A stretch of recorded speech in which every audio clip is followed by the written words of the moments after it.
नमस्कार दोस्तों, स्वागत है आपका प्रयास ऑनलाइन स्टडी ऐप पर। ठीक है, बातचीत करते हैं हम लोग यहाँ पर जो 13 तारीख को पेपर हुआ था उसका सॉल्यूशन लेकर के।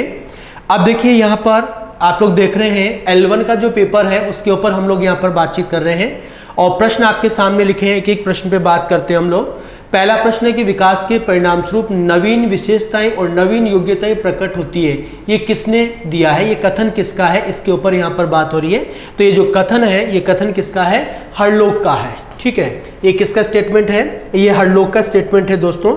ये कथन किसने दिया, तो ये कथन है किसका, हरलोक का स्टेटमेंट है ये। ठीक है, अब देखिए आगे चलते हैं। सामाजिकरण की प्रक्रिया में शामिल नहीं है, क्या शामिल नहीं है सामाजिकरण की प्रक्रिया में, तो एक संस्कृति की रीतियों और मानदंडों को सीखना, कौशलों का अर्जन, मूल्यों और विचारों का अर्जन और आनुवांशिक संचरण। तो देखो अगर आप लोग यहाँ पर सही से इसको देख रहे हैं तो यहाँ पर लिखा है कि क्या शामिल नहीं है, तो आनुवांशिक संचरण इसमें शामिल नहीं होता है। ठीक है, बाकी ये तीनों जो चीजें हैं वो सामाजिक जो करण है की प्रक्रिया है या सामाजिक जो विकास है उसमें शामिल होता है।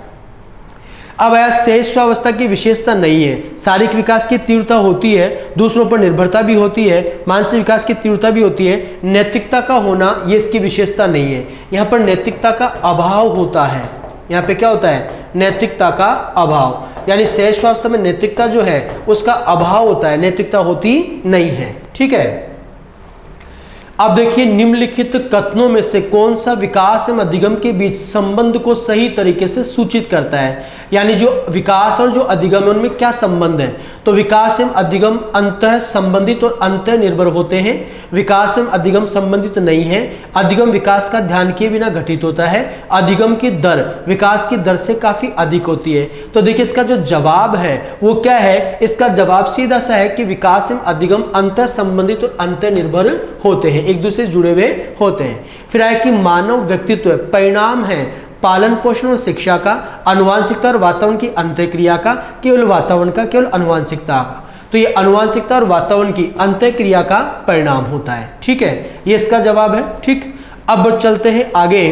प्रकृति पोषण विवाद निम्नलिखित में किससे संबंधित है, तो प्रकृति और पोषण, तो प्रकृति होती है आनुवांशिकता और जो पोषण होता है वो होता है वातावरण। तो देख लीजिए आनुवांशिकी एवं वातावरण, इसका 2 नंबर इसका उत्तर हो जाएगा। ठीक है, अब चलते हैं अगले प्रश्न पर। अगला प्रश्न है बच्चों की गलतियां शिक्षण अधिगम प्रक्रिया में महत्वहीन है, प्रदर्शित करती है कि बच्चे कितने लापरवाह हैं, बार बार अभ्यास करने के लिए कहकर तुरंत सुधार देनी चाहिए, अधिगम का एक भाग है तथा उनके विचारों में एक अंतर्दृष्टि देती है। तो इनकी गलतियां अधिगम का एक भाग है और विचारों में क्या करती है, अंतर्दृष्टि देती है। ठीक है, एक बालक जो साइकिल चलाना जानता है, मोटर बाइक चलाना सीख रहा है, ये उदाहरण होगा। साइकिल से क्या चला रहा है, मोटर बाइक चला रहा है, तो निम्न से कहां जा रहा है, उच्च की ओर जा रहा है, तो उधर वह अधिगम अंतरण का उदाहरण है ये। निम्न में से कौन सी विशेषता परिपक्वता को अधिगम से अलग करती है, यानी कौन सी विशेषता जो है वो इसको अलग करती है। यहां पर बात ये हो रही है कि कौन सी विशेषता जो परिपक्वता से अलग करती है, तो ये एक स्वाभाविक प्रक्रिया है। ठीक है, ये अभ्यास पर निर्भर करती है, ये प्रेरकों पर निर्भर करती है, ये जीवन पर्यंत चलने वाली प्रक्रिया है। तो परिपक्वता जो है वो स्वाभाविक प्रक्रिया है। ठीक है, तो यहाँ पे इसका जो जवाब होगा वो ये होगा, इससे ये दोनों अलग होते हैं। ठीक है, अब आया यहां पर एक शिक्षक अपनी कक्षा में थॉर्नडाइक के सिद्धांत को लागू करने जा रहा है, निम्नलिखित में से क्या शिक्षक को लागू नहीं करना चाहिए। बच्चों को तैयार किया जाना चाहिए, उन्हें कार्य सीखने हेतु सही रूप से प्रेरित किया जाना चाहिए, यह तत्परता का नियम हो गया। बच्चों को नई खोजें सीखने हेतु खोज विधि के लिए उन्मुख किया जाना चाहिए। उचित अभ्यास, तो ये आपका अभ्यास का नियम होगा। जहां तक वो पुरस्कार, तो ये प्रभाव का नियम हो गया। लेकिन ये नहीं करना चाहिए, ये थॉर्नडाइक के उससे बाहर हो गया। बच्चों को नई चीजें सीखने हेतु खोज विधि के लिए उन्मुक्त करना, ये कहाँ गया, ये इनसाइट में चला गया। तो ये इसका जवाब है, ये इसको नहीं करना चाहिए क्योंकि थॉर्नडाइक की बात कर रहा है केवल। ठीक है, अब देखिए आगे। निम्नलिखित में से कौन पुनर्वलन का प्रकार नहीं है, कौन सा पुनर्वलन का प्रकार नहीं है, तो आप देखते हो सारे क्या होते हैं, पुनर्वलन के प्रकार होते हैं, तो उपयुक्त में से कोई नहीं। अब आया निम्नलिखित में से कौन हल्के प्रबंध सिद्धांत का दूसरा नाम नहीं है, इनमें से कौन सा इसका दूसरा नाम नहीं है। तो देखो गणितीय सिद्धांत बोलते हैं, आवश्यकता उकलन सिद्धांत भी है, जैविकी अनुकूलन सिद्धांत भी इसका नाम है, समीपता अनुबंधन सिद्धांत इसका नाम नहीं है। समीपता अनुबंधन किसका नाम, गुथरी का जो सामीप्य संबंधवाद सिद्धांत है उसका नाम होता है। ठीक है, व्यक्तियों में एक दूसरे से भिन्नता क्यों होती है? क्या कारण है कि दो लोग अलग अलग नजर आते हैं? उनमें भिन्नता का कारण क्या है? तो जन्मजात विशेषताओं के कारण, वंशानुक्रम, वातावरण के बीच अन्योन्य क्रिया के कारण, प्रत्येक व्यक्ति को उसके माता पिता से जीनों का भिन्न समुच्चय प्राप्त होने के कारण, वातावरण के प्रभाव के कारण। तो देखो यहां पर दोनों चीजें शामिल हैं, वंशानुक्रम और वातावरण दोनों के बीच अन्योन्य क्रिया के कारण ऐसा होता है। तो ये 13 जो क्वेश्चन है इसका आंसर ये वाला होगा। ठीक है, फिर आए व्यक्तिगत भेद में हम पाते हैं विचलनशीलता, प्रतिमानता और दोनों। तो विचलनशीलता भी होती है, प्रतिमानता भी होती है, दोनों, एक और दो दोनों। फिर व्यक्तित्व व्यक्ति के अंतर्गत उन मनोसारिक गुणों का गतिशील संगठन है जो पर्यावरण में उसके अपूर्ण समायोजन को निर्धारित करते हैं। तो ये परिभाषा किसकी है? तो आप लोग जानते हैं ये परिभाषा किसकी है? G.W. आलपोर्ट की। व्यक्तित्व मनोसारिक विशेषताओं का आंतरिक गत्यात्मक संगठन होता है। तो ये परिभाषा किसकी है? ये परिभाषा आलपोर्ट की परिभाषा है। ठीक है, अब देखिए अगला, निम्न में से कौन सी तकनीक प्रक्षेपण तकनीक नहीं है? प्रक्षेपण तकनीक नहीं है। ठीक है, प्रक्षेपण तकनीक इनमें से कौन सी नहीं है? तो शब्द साचर्य होता है, खेल तकनीक भी होती है, चित्र साचर्य, व्यक्तिगत अध्ययन जो है वो अप्रक्षेपी विधि है। ठीक है, गार्डनर के बहुबुद्धि के सिद्धांत के अनुसार वह कारक जो व्यक्ति के आत्मबोध हेतु सर्वाधिक योगदान देता है हो सकता है। आत्मबोध की बात हो रही है तो आत्मबोध किस में पता चलेगा? अंतर्व्यक्तिक में पता चलेगा। निम्नलिखित में से कौन सा कौशल भावनात्मक बुद्धि से संबंध नहीं है? यानी कौन सा कौशल है जो भावनात्मक बुद्धि से जुड़ा हुआ नहीं है? तो देखो, भावनाओं के प्रति जागरूकता जुड़ा हुआ है, भावनाओं का प्रबंधन भी जुड़ा है, और भावनाओं की आलोचना, कक्षा सहपाठियों के साथ मैत्रीपूर्ण व्यवहार, आलोचना इससे जुड़ा हुआ नहीं होता है। नेक्स्ट आया, वंचित शिक्षार्थियों के साथ व्यवहार करने के संदर्भ में अध्यापक अध्यापिका को निम्नलिखित मूल्यों में से किसमें विश्वास व्यक्त करना चाहिए? ठीक है, किसमें विश्वास व्यक्त करना चाहिए? तो छात्रों की सफलता हेतु व्यक्तिगत उत्तरदायित्व, समुचित व्यवहार की उच्च अपेक्षाएं, विद्यार्थी से किसी प्रकार की मांग न होना, विद्यार्थियों द्वारा स्वीकृत हेतु आघात्मकता क्रोध का प्रयोग करना। तो व्यक्तिगत छात्रों की सफलता है तो व्यक्तिगत उत्तरदायित्व ये होना चाहिए। अधिगम अक्षमताएं हैं, वस्तुपरक तथ्य तथा संस्कृति की इनसे कोई भूमिका नहीं है। पठन अक्षमता के पर्याय हैं, सामान्य से अधिक बुद्धि लब्धि वाले बच्चों में भी पाई जाती है। हाँ, किसी में पाई जा सकती है। ठीक है, ये इसके बारे में बात सही है। अब आया, निम्नलिखित में से कौन सा स्तंभ को स्तंभ के बच्चों को स्तंभ ख में उनकी प्राथमिक विशेषताओं से सही मिलान को प्रस्तुत करता है? तो प्रतिभाशाली। तो प्रतिभाशाली जो है वो देखो यहाँ पर शीघ्रता से स्वतंत्र रूप से सीखने की योग्यता, यानी इसमें आएगा 4। प्रतिभाशाली में क्या आ गया साहब? 4। अधिगम असक्ता, आसानी से विचलित होने की आदत, मूल समाधानों के बारे में सोच सकता है, धारा पर आप पढ़ने में कमी, यस 1। सृजनात्मकता, तो सृजनात्मकता क्या है? मूल समाधानों की सोच सकता है, यस 2। और अवधान की कमी व्यतिक्रम, तो ये आसानी से विचलित हो सकता है, 3। तो देखिए 4 1 2 3, 4 1 2 3 ये इसमें हो रहा है। डिस्लेक्सिया संबंधित है, देखो डिस्लेक्सिया पढ़ने संबंधित समस्या है, सीधा सा जवाब है इसका, ये पढ़ने संबंधित विकार होता है। तो ये ठीक है। अब चलते हैं, देखिए आगे अगले प्रश्न पे बात करें हम। तो अगला जो प्रश्न है वो है, किसी व्यक्ति के व्यक्तित्व के मापन के लिए व्यक्तिनिष्ठ विधि है। यहाँ व्यक्तिनिष्ठ विधि की बात हो रही है तो नियंत्रित परीक्षण विधि, व्यक्ति गुणों का मूल्यांकन, आत्मकथा विधि, व्यक्तित्व में मनोवैज्ञानिक परिवर्तन। बात हो रही है व्यक्तिनिष्ठ विधि की तो आत्मकथा विधि इसका जवाब। इरिक्सन के अनुसार आप व्यक्तित्व समायोजन नहीं कर सकते यदि आप अपने आप को नियंत्रित करने में असमर्थ हैं, समर्थी, योग्यम, परिश्रमी हैं, कोई उत्तरदायित्व वहन करने में असमर्थ है, स्वयं एवं दूसरों पर विश्वास करते हैं। तो देखो इसका जवाब जो है वो क्या होगा? अगर आप अपने आप को नियंत्रित नहीं कर सकते हैं तो फिर आप जो है इसमें संभव नहीं हो सकते। तो इसका जवाब क्या होगा? ये है। शिक्षा के क्षेत्र में मनोविज्ञान की प्रवृत्ति लाने की शुरुआती श्रेय किसको दिया जाता है? ठीक है, शुरुआत में इसको कौन लेकर के आया इसकी बात यहां पर की जा रही है। तो शुरुआत में शिक्षा के क्षेत्र में लाने का जो श्रेय है वो किसको है? वो पेस्टालॉजी को यहां पर दिया जाता है, पेस्टालॉजी। ठीक है, अब देखिए आगे चलते हैं, अगले पे बात करते हैं हम लोग। यहां पर धक्काशाही एवं निषेधवाद कौन सी अवस्था की प्रमुख विशेषता है? तो धक्काशाही निषेधवाद किसकी विशेषता है? सहस्वावस्था की विशेषता है। ठीक है, अब देखिए आगे 1954 में लखनऊ रेलवे स्टेशन में भेड़िया बालक रामू और 1920 में भेड़ी की मान से मिली दो लड़कियां अमला और कमला भेड़ी की तरह चिल्लाते, हाथ पैर दोनों से चलते थे, पानी को चाटते थे। उपयुक्त उदाहरण स्थापित करता है। किसको स्थापित करता है? तो विकास में जो वातावरण है उसके महत्व को प्रदर्शित करता है। अनुभविक अधिगम या अनुभव अधिगम की सर्वश्रेष्ठ व्याख्या प्रस्तुत की गई है। ठीक है, अनुभविक अधिगम जो है उसकी बात यहां पर की जा रही है। तो अनुभविक जो अधिगम है उसकी व्याख्या किसने की? तो उसकी व्याख्या यहां पर कार्ल रोजर्स।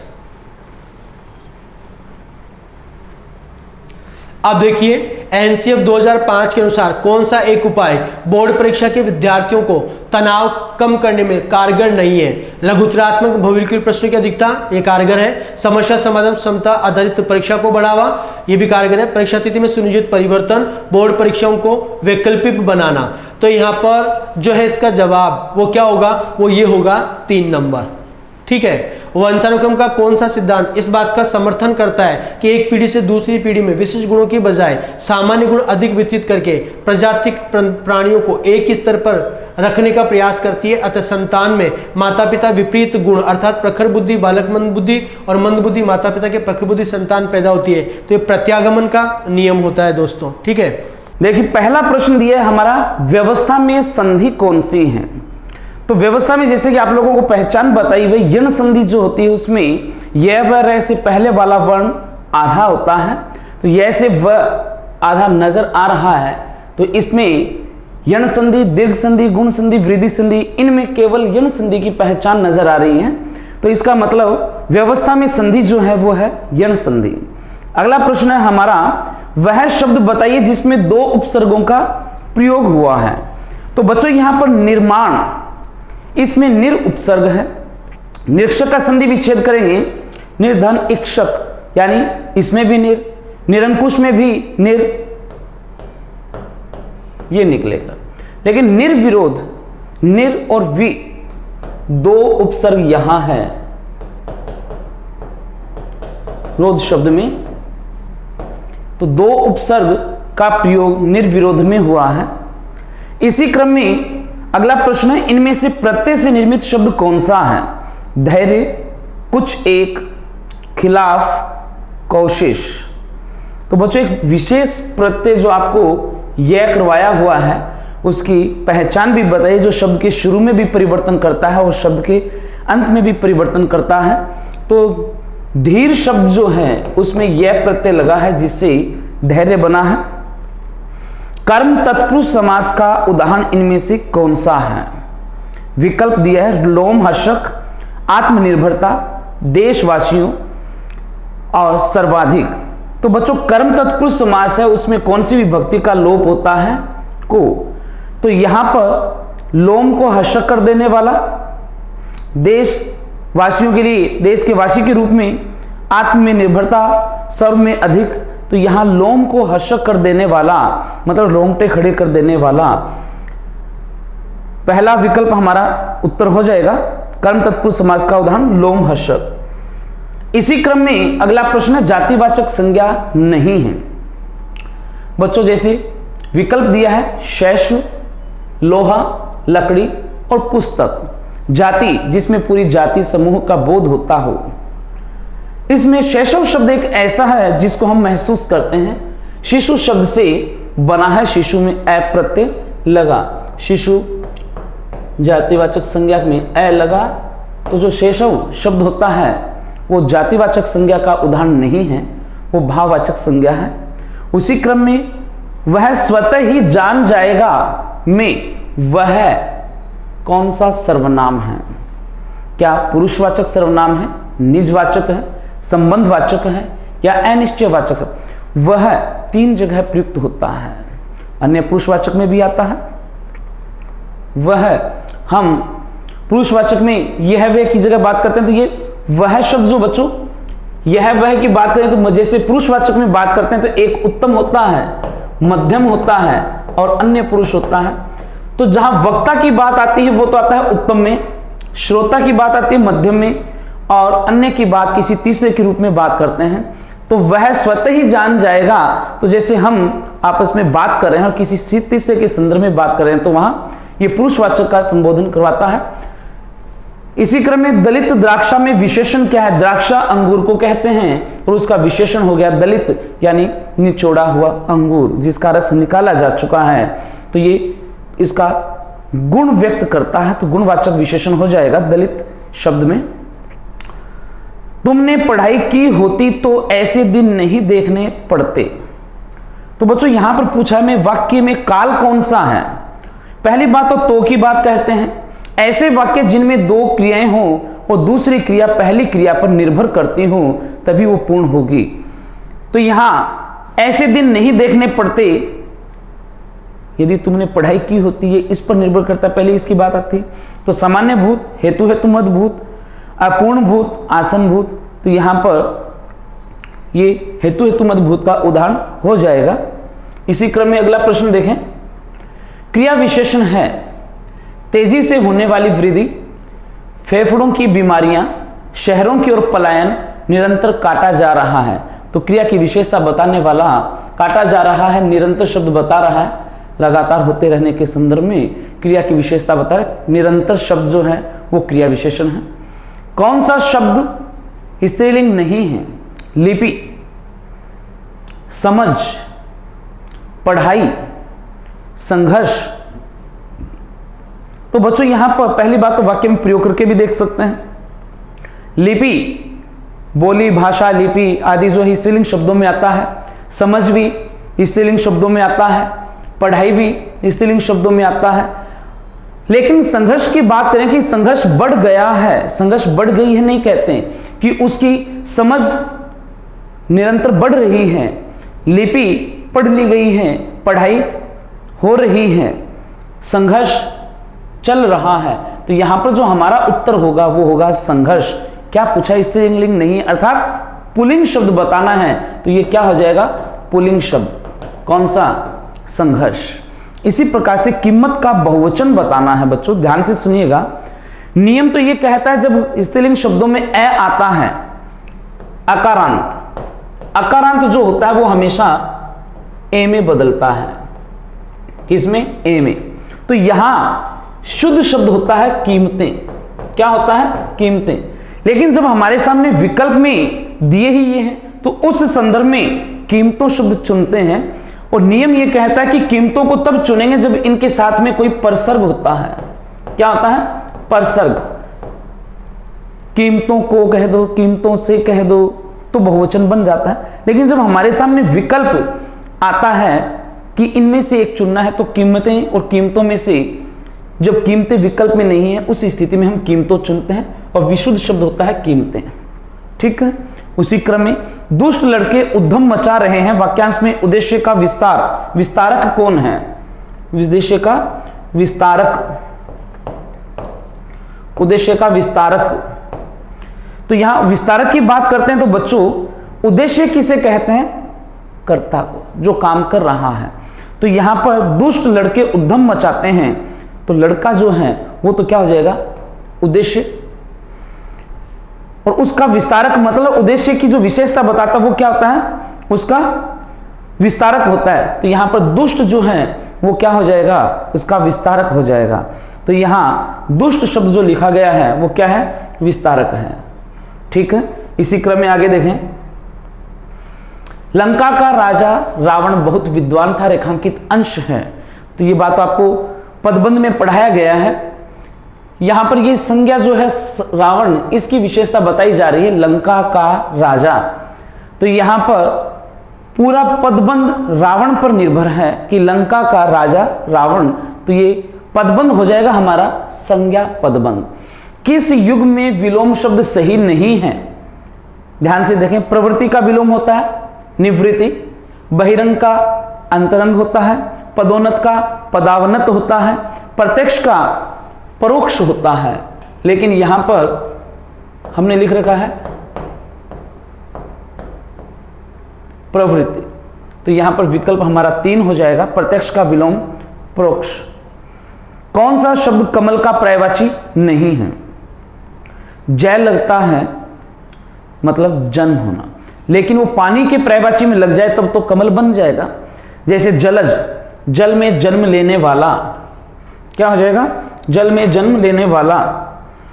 उसी प्रकार से ये कमल का पर्यायवाची है। अंबुज, अंबु भी जल को बोलते हैं, तो ये भी अंबुज, अंबु में जन्म लेने वाला, पंकज, पंख, कीचड़ में जन्म लेने वाला, ये सभी कमल के पर्यायवाची हैं। और मनसिज मतलब मन में जन्म लेने वाला, ये किसका पर्यायवाची हो जाएगा? ये बच्चों पर्यायवाची हो जाएगा कामदेव का। किसका? कामदेव का पर्यायवाची। तो यहां विकल्प हमारा होगा 3। किसी कठिन शब्द को स्पष्ट करने के लिए किस विराम चिन्ह का प्रयोग किया जाता है? कठिन शब्द जो होते हैं, जिस प्रकार से हम ये भी कहते हैं कि ऐसे शब्द जैसे नाटक आदि में प्रयुक्त किए जाते हैं जहां पर हमें अपने भाव जो होते हैं उनको सामने वाले को बताना होता है, लेकिन कथन के रूप में नहीं, उनको भी हम कोष्ठक में रखते हैं। तो ये वही बात है, कठिन शब्दों को जिसमें प्रयुक्त किया जाता है वो चिन्ह होता है कोष्ठक, वो विराम चिन्ह कोष्ठक हो जाएगा। इसी क्रम में आगे देखें, कोयले की दलाली में हाथ काले का अर्थ क्या होता है? कोयले की दलाली में हाथ काले होना अर्थात बुरे काम का परिणाम भी बुरा होता है। संध्या व रात्रि के मध्य के समय के लिए उपयुक्त शब्द होता है क्या? गोधूली, रात, शाम या छाया? तो यहां विकल्प होगा गोधूली। भाषा शिक्षण के सिद्धांत क्या है? प्रेरणा का सिद्धांत देना, जीवन से जोड़ने का सिद्धांत, क्रिया द्वारा सीखने का सिद्धांत। तो बच्चों यहां भी विकल्प उपयुक्त सभी होगा, ये सभी सिद्धांत इसमें शामिल होता है। आगमन विधि के रूपों की संख्या कितनी होती है? आगमन विधि के भेद बच्चों 2 होते हैं, एक होता है प्रयोग और दूसरा होता है समवाय। ये दोनों इसके भेद होते हैं। तो आगमन विधि के रूप 2 हो गए। अगला प्रश्न देखें, लेखन और उच्चारण के लिए अनुकरण विधि उपयोगी है कौन से स्तर पर? यानी जहां पर लेखन और उच्चारण दोनों के लिए अनुकरण विधि की बात कर रहे हैं, क्या प्रारंभिक स्तर पर, माध्यमिक स्तर पर, उच्च स्तर पर, या इनमें से कोई नहीं? बच्चों सदैव लेखन और उच्चारण प्रारंभिक स्तर पर ही होता है। द्वितीय भाषा शिक्षण की तुलनात्मक विधि कौन सी? द्वितीय भाषा शिक्षण की बात कर रहे हैं। द्वितीय भाषा शिक्षण में तुलनात्मक विधि के रूप में मानेंगे तो क्या सिद्धांत प्रणाली आती है, या व्यास प्रणाली, व्यतिरेकी, या तुलना विधि? बच्चों यहां व्यतिरेकी विधि जो होती है वो भाषा शिक्षण की तुलनात्मक विधि है, याद रखना। कौन सी विधि? तुलनात्मक। अगला प्रश्न है हमारा, योजना शिक्षण विधि के प्रवर्तक कौन हैं? क्या जॉन डीवी हैं, या डॉल्टन, WH किलपैट्रिक, या अरस्तु? यहां विकल्प होगा हमारा WH किलपैट्रिक योजना शिक्षण के प्रवर्तक के रूप में। भाषा शिक्षण में बहुमुखी प्रयास का अभिप्राय क्या है? आगमन विधि का प्रयोग, या सभी विषयों के शिक्षण पर में भाषा पर बल, या तकनीक का प्रयोग, या फिर अनेक अध्यापकों द्वारा भाषा का शिक्षण देना? इनमें से कौन सा हो जाएगा? भाषा शिक्षण में बहुमुखी प्रयास की अगर हम बात करते हैं तो विकल्प हम क्या करेंगे? बहुमुखी भाषा की बात करते हैं। प्रश्न है, भाषा शिक्षण में बहुमुखी प्रयास का अभिप्राय भाषा शिक्षण में। तो बच्चों यहां पर भाषा शिक्षण की बात जब हम करते हैं, बहुमुखी की बात कर रहे हैं। योजना शिक्षण का तो हमने प्रवर्तक किलपैट्रिक कर दिया, लेकिन यहां पर बात आती है भाषा शिक्षण में बहुमुखी प्रयास का। क्या आगमन विधि का प्रयोग करेंगे, या तकनीक का प्रयोग करेंगे, या सभी विषयों के शिक्षण की भाषा पर प्रयोग करेंगे, या अनेक अध्यापकों द्वारा भाषा का शिक्षण? तो विकल्प 3 यहां माना जाएगा, सभी विषयों के शिक्षण में भाषा पर बल। अगला प्रश्न देखें बच्चों, यहां दिया है भाषा शिक्षक का विशेष या अनिवार्य गुण कौन सा होता है? क्या विषय का विस्तृत ज्ञान करना होता है, या बाल मनोविज्ञान का ज्ञान करना होता है, या शिक्षण विधियों का ज्ञान होता है, या शुद्ध उच्चारण होता है? तो बच्चों यहां पर भाषा शिक्षण जो है उसका भाषा शिक्षक का विशेष और अनिवार्य गुण, विशेष गुण होते हैं उनमें अनिवार्य है शुद्ध उच्चारण। यदि भाषा शिक्षक शुद्ध उच्चारण नहीं करेगा तो विद्यार्थियों से हम अपेक्षा नहीं कर सकते। भाषा दक्षता का प्रारंभिक कौशल कौन सा है? यह आपको पिछली कक्षा में भी बताया था, सुबोपली एक ये नियम है, मतलब सुनना, बोलना, पढ़ना, लिखना। तो यहां भाषा दक्षता का प्रारंभिक कौशल कौन सा हो जाएगा? सुनना। क्या हो जाएगा? सुनना। अगला प्रश्न देखें, अगला प्रश्न दिया है कि प्रश्न है हमारा, प्रारंभिक स्तर पर वचन का मुख्य उद्देश्य क्या है? प्रारंभिक स्तर पर, प्राथमिक स्तर का हो, प्रारंभिक स्तर, प्राथमिक स्तर पर वचन का मुख्य उद्देश्य क्या है? क्या शुद्ध उच्चारण, क्षमता का विकास करना है, या आत्मविश्वास बढ़ाना है, या शब्द भंडार में वृद्धि करना, या भाषा ज्ञान कराना है। तो बच्चों यहां शुद्ध उच्चारण की बात कही जाती है। प्राथमिक स्तर पर मुख्य उद्देश्य होता है शुद्ध उच्चारण क्षमता का विकास करना। लेखन क्रिया के शिक्षण का आरंभ किया जाता है क्या? सीधी रेखा से, घुंडियों से, तिरछी रेखा से, अक्षरों से। तो बच्चों ये भी सीधी रेखाओं से किया जाता है। नेक्स्ट क्वेश्चन देखें, एक अच्छे मूल्यांकन की विशेषता नहीं, मूल्यांकन जो होता है उसमें क्या वैधता विशेषता के रूप में आता है? वस्तुनिष्ठता, आत्मनिष्ठता, व्यापकता। बच्चों इसकी जो विशेषताएं हैं, अच्छे मूल्यांकन की विशेषता में वैधता भी आती है, वस्तुनिष्ठता भी आती है, व्यापकता भी आती है। लेकिन इन्होंने पूछा विशेषता नहीं है, तो हम आत्मनिष्ठता की बात करें, आत्मनिष्ठता इसकी विशेषता नहीं होती। तो विकल्प 3 यहां उत्तर हो जाएगा। फिर आता है मूल्यांकन का क्षेत्र परीक्षा से होता है। मूल्यांकन का क्षेत्र जो होता है कौन, उसके रूप में बताना कि सीमित से या विस्तृत से, समान से या संकुचित क्षेत्र से बताना है। मूल्यांकन का क्षेत्र किस रूप में है, उसकी परीक्षा जब लेते हैं तो उसका क्षेत्र कैसा है? क्या सीमित क्षेत्र है मूल्यांकन का, समान है, विस्तृत है, संकुचित है? बिल्कुल स्पष्ट रूप से उत्तर नजर आ रहा है विस्तृत रूप से। तो यहां हो जाएगा मूल्यांकन का क्षेत्र जो है विस्तृत होता है, उसी से इसकी परीक्षा ली जाती है। तो पहला जो पॉइंट इसमें दे रखा है, पहला जो क्वेश्चन है, in the 11th line of poem, poem की जो 11वीं लाइन है, पेपर आपके पास सभी के पास अवेलेबल, उसके आधार पे आप मैनेज कर लेना, ठीक है। लाइन दे रखी है इसमें, क्या है? ब्लिंक बे। एक क्या बोला आपने?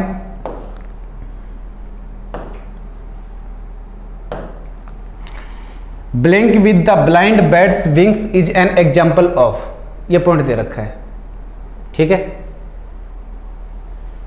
Blink with the blind bats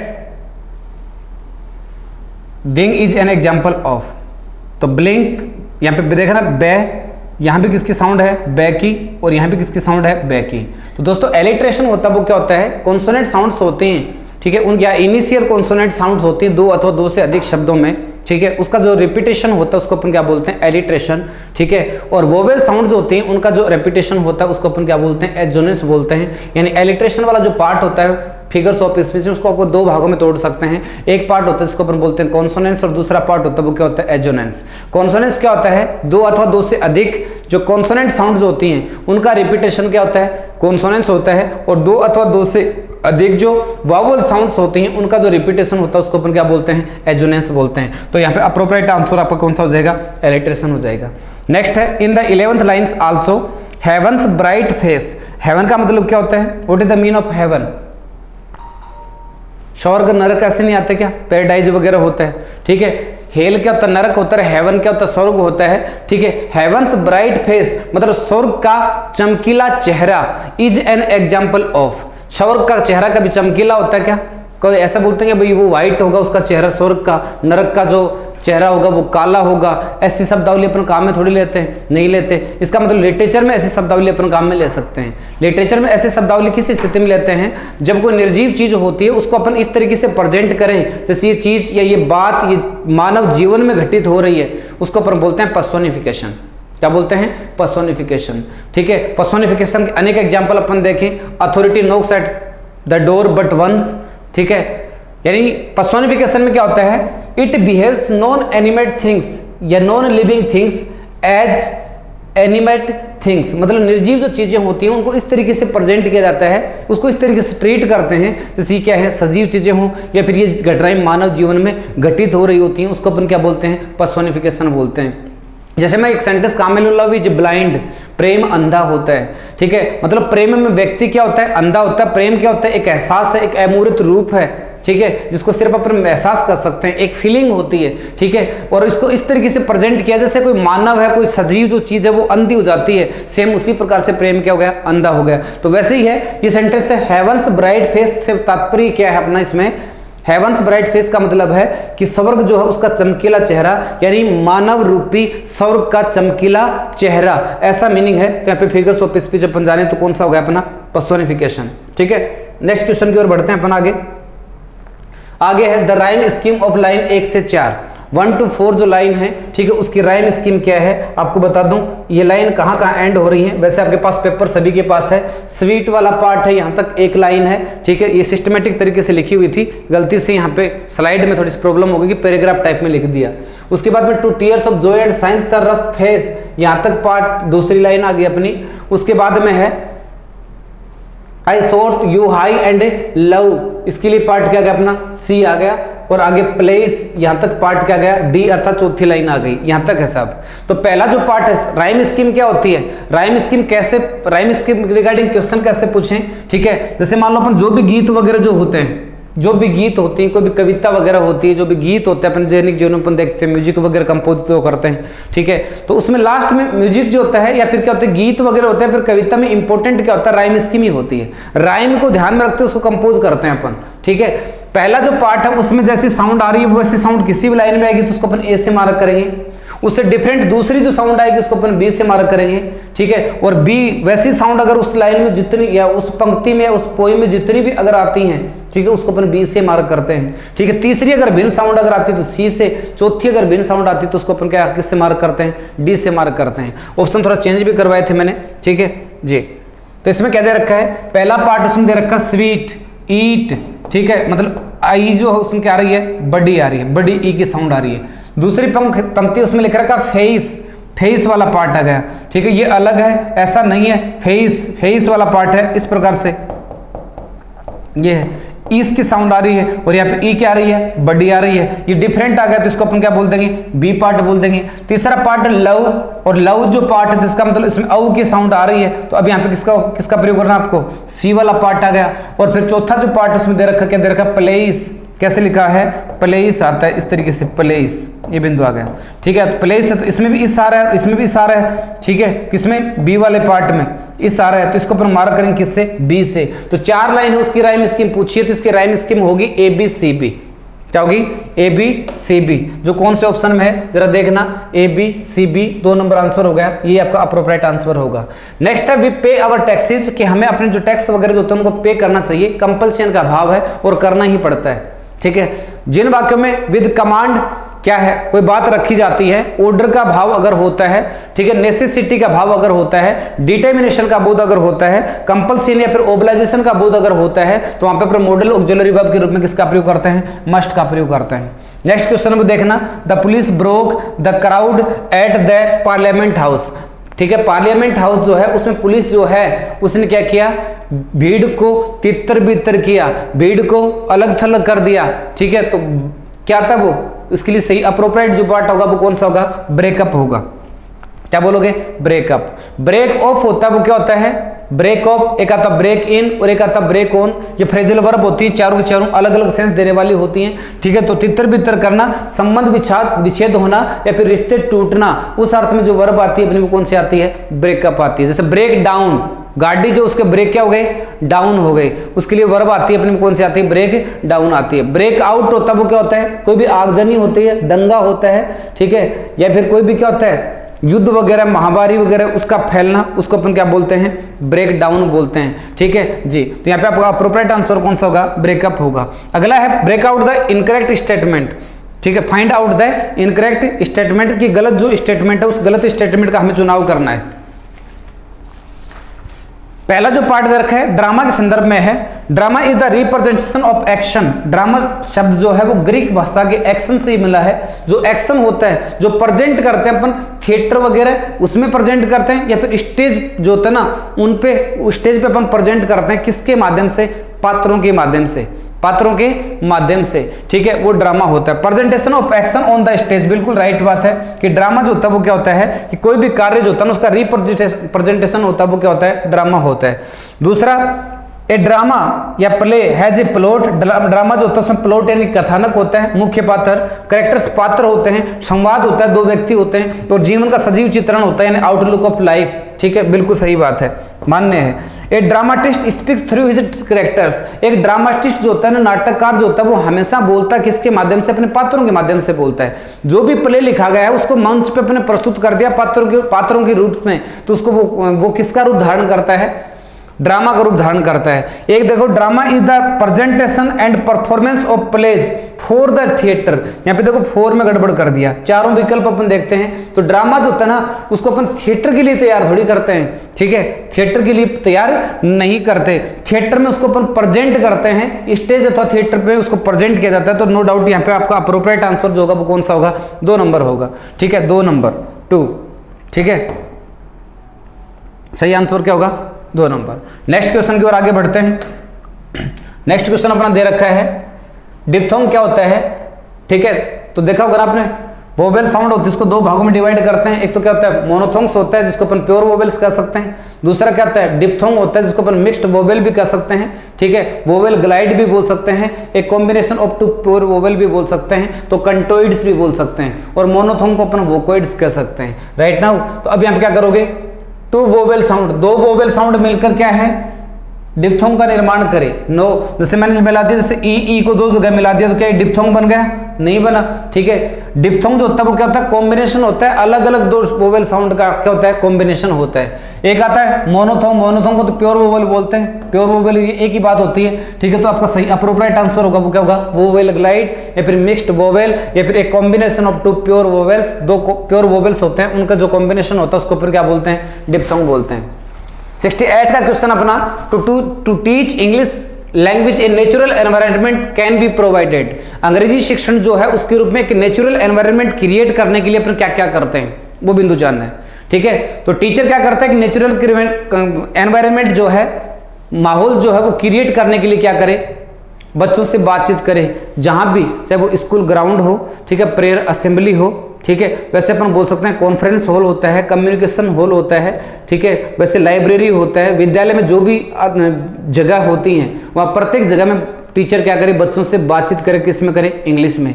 दूसरी बात, बच्चों को प्रोत्साहित करे, encouraging the student to converse in English language, कि वो प्रत्येक बच्चा बातचीत करे, किस में करे, इंग्लिश में करे। और तीसरी बात, बच्चों के लिए ग्रुप डिस्कशन वगैरह जो है उसका वो क्या करेगा, अरेंजमेंट करेगा, ठीक है। तो एक नेचुरल एनवायरनमेंट है, उसकी क्रिएटिविटी क्रिएट होगी, ठीक है जी।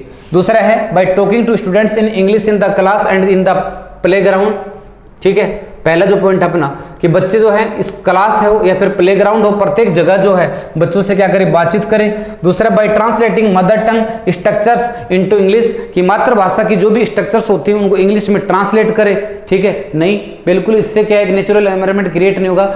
इंग्लिश मूवी देखने से भी नेचुरल एनवायरनमेंट क्रिएट नहीं होगा।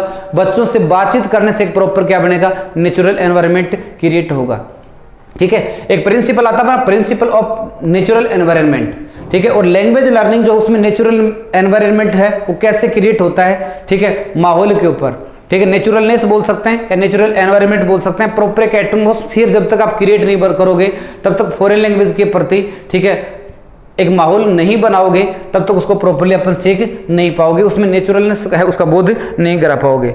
69 का क्वेश्चन है, communicative approach to language teaching aims at, इसका लक्ष्य क्या है, ठीक है। एक तो है develop communicative competence of the learner, बालक जो होते हैं उनमें कम्युनिकेटिव कॉम्पिटेंस उसको डेवलप करना। दोस्तों कम्युनिकेटिव अप्रोच है, इसकी फाउंडेशन मानी जाती है 1970 या फिर लेट आफ्टर 1960, जिसमें 2 प्रकार के, मुख्य रूप से 2 प्रकार के कॉम्पिटेंस काम में लेते हैं। एक तो लिंग्विस्टिक कॉम्पिटेंस आता है, एक दूसरा कौन सा आता है, कम्युनिकेटिव कॉम्पिटेंस आता है। लिंग्विस्टिक कॉम्पिटेंस इतना इंपॉर्टेंट नहीं होता जितना इंपॉर्टेंट सीएलटी में क्या होता है, कम्युनिकेटिव कॉम्पिटेंस होता है। लिंग्विस्टिक कॉम्पिटेंस इंपॉर्टेंट होता है ऑडियोलिंगुअल अप्रोच में, और कम्युनिकेटिव कॉम्पिटेंस होता है वो इंपॉर्टेंट होता है किसमें, कम्युनिकेटिव अप्रोच में। मतलब प्राइमरी गोल जो होता है वो क्या होता है, टू डेवलप कम्युनिकेटिव कॉम्पिटेंस, अर्थात बच्चा बोले अंग्रेजी, ठीक है, फ्लुएंसी ऑफ स्पीच, ठीक है, ओरल वर्क यानी धारा प्रवाहता के साथ क्या बोले, अंग्रेजी बोले, ऐसा उद्देश्य किसका, कम्युनिकेटिव अप्रोच का। दूसरा और देख लेते हैं, इंप्रूविंग रिटन इंग्लिश, लिखित में अंग्रेजी उसमें सुधार करना, ये बोल सकते हैं। Enabling student to become accurate, बच्चा ठीक ठाक हो या ठीक ठाक बन जाए, ठीक है, ये बच्चों में ऐसी कला विकसित करना। तो आपका आंसर होगा 1 नंबर, ये बिंदु है। लैंग्वेज क्या है, व्हाट इज लैंग्वेज, लैंग्वेज क्या है, गेस्चर, फीलिंग, स्पीच, ठीक है, गैस से बोल सकते हैं, फीलिंग एक क्या बोल सकते हैं, स्पीच बोल सकते हैं, और एक क्या है, साउंड। साउंड तो कोई भी हो सकती है, पशु पक्षी बोलते हैं वो भी क्या है, साउंड होती है उनकी, ठीक है। रेलगाड़ी चलती है वो जो आवाज करती है वो भी साउंड होती है। हवाई जहाज है या फिर कोई भी निर्जीव चीज आवाज करती है वो क्या है, साउंड है, ठीक है। लैंग्वेज क्या है, एक स्पीच है, स्पीच का मतलब बोलना, ठीक है। लैंग्वेज की जरूरत हमें किसके लिए पड़ती है? कम्युनिकेशन के लिए, सेल्फ एक्सप्रेशन के लिए, या फिर सूचनाएं वगैरह जो है वो आदान प्रदान करने के लिए हमें किसकी जरूरत पड़ती है? लैंग्वेज की। तो अप्रोप्रिएट आंसर क्या होगा इसमें? सभी 4 विकल्प हैं, उनका एनालिसिस करने के बाद, ठीक है, यहाँ पे आपका आंसर होगा स्पीच। नेक्स्ट क्वेश्चन की ओर आगे देखिए।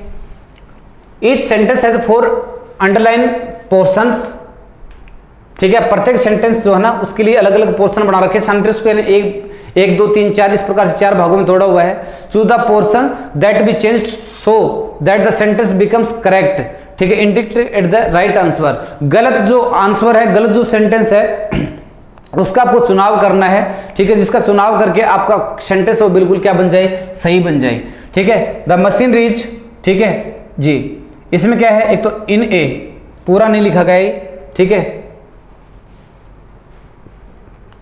इन ए, एक दे रखा है ग्रेट मेजोरिटी, अब सोलिड, और एक है आवर कॉटन मिल्स इज, ये पार्ट है, ठीक है। ये सेंटेंस है। सेंटेंस कैसा था अपना? ये द मशीन रीच, ठीक है, आपके पास पेपर होगा, सभी के पास पेपर अवेलेबल है, उसके अकॉर्डिंग आप इसका चुनाव कर सकते हैं, कोई दिक्कत नहीं है। The machine reach in a great majority of our cotton mills, the machine reach in a great majority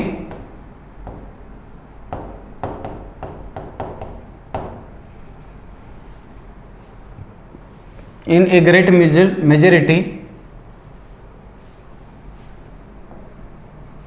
of our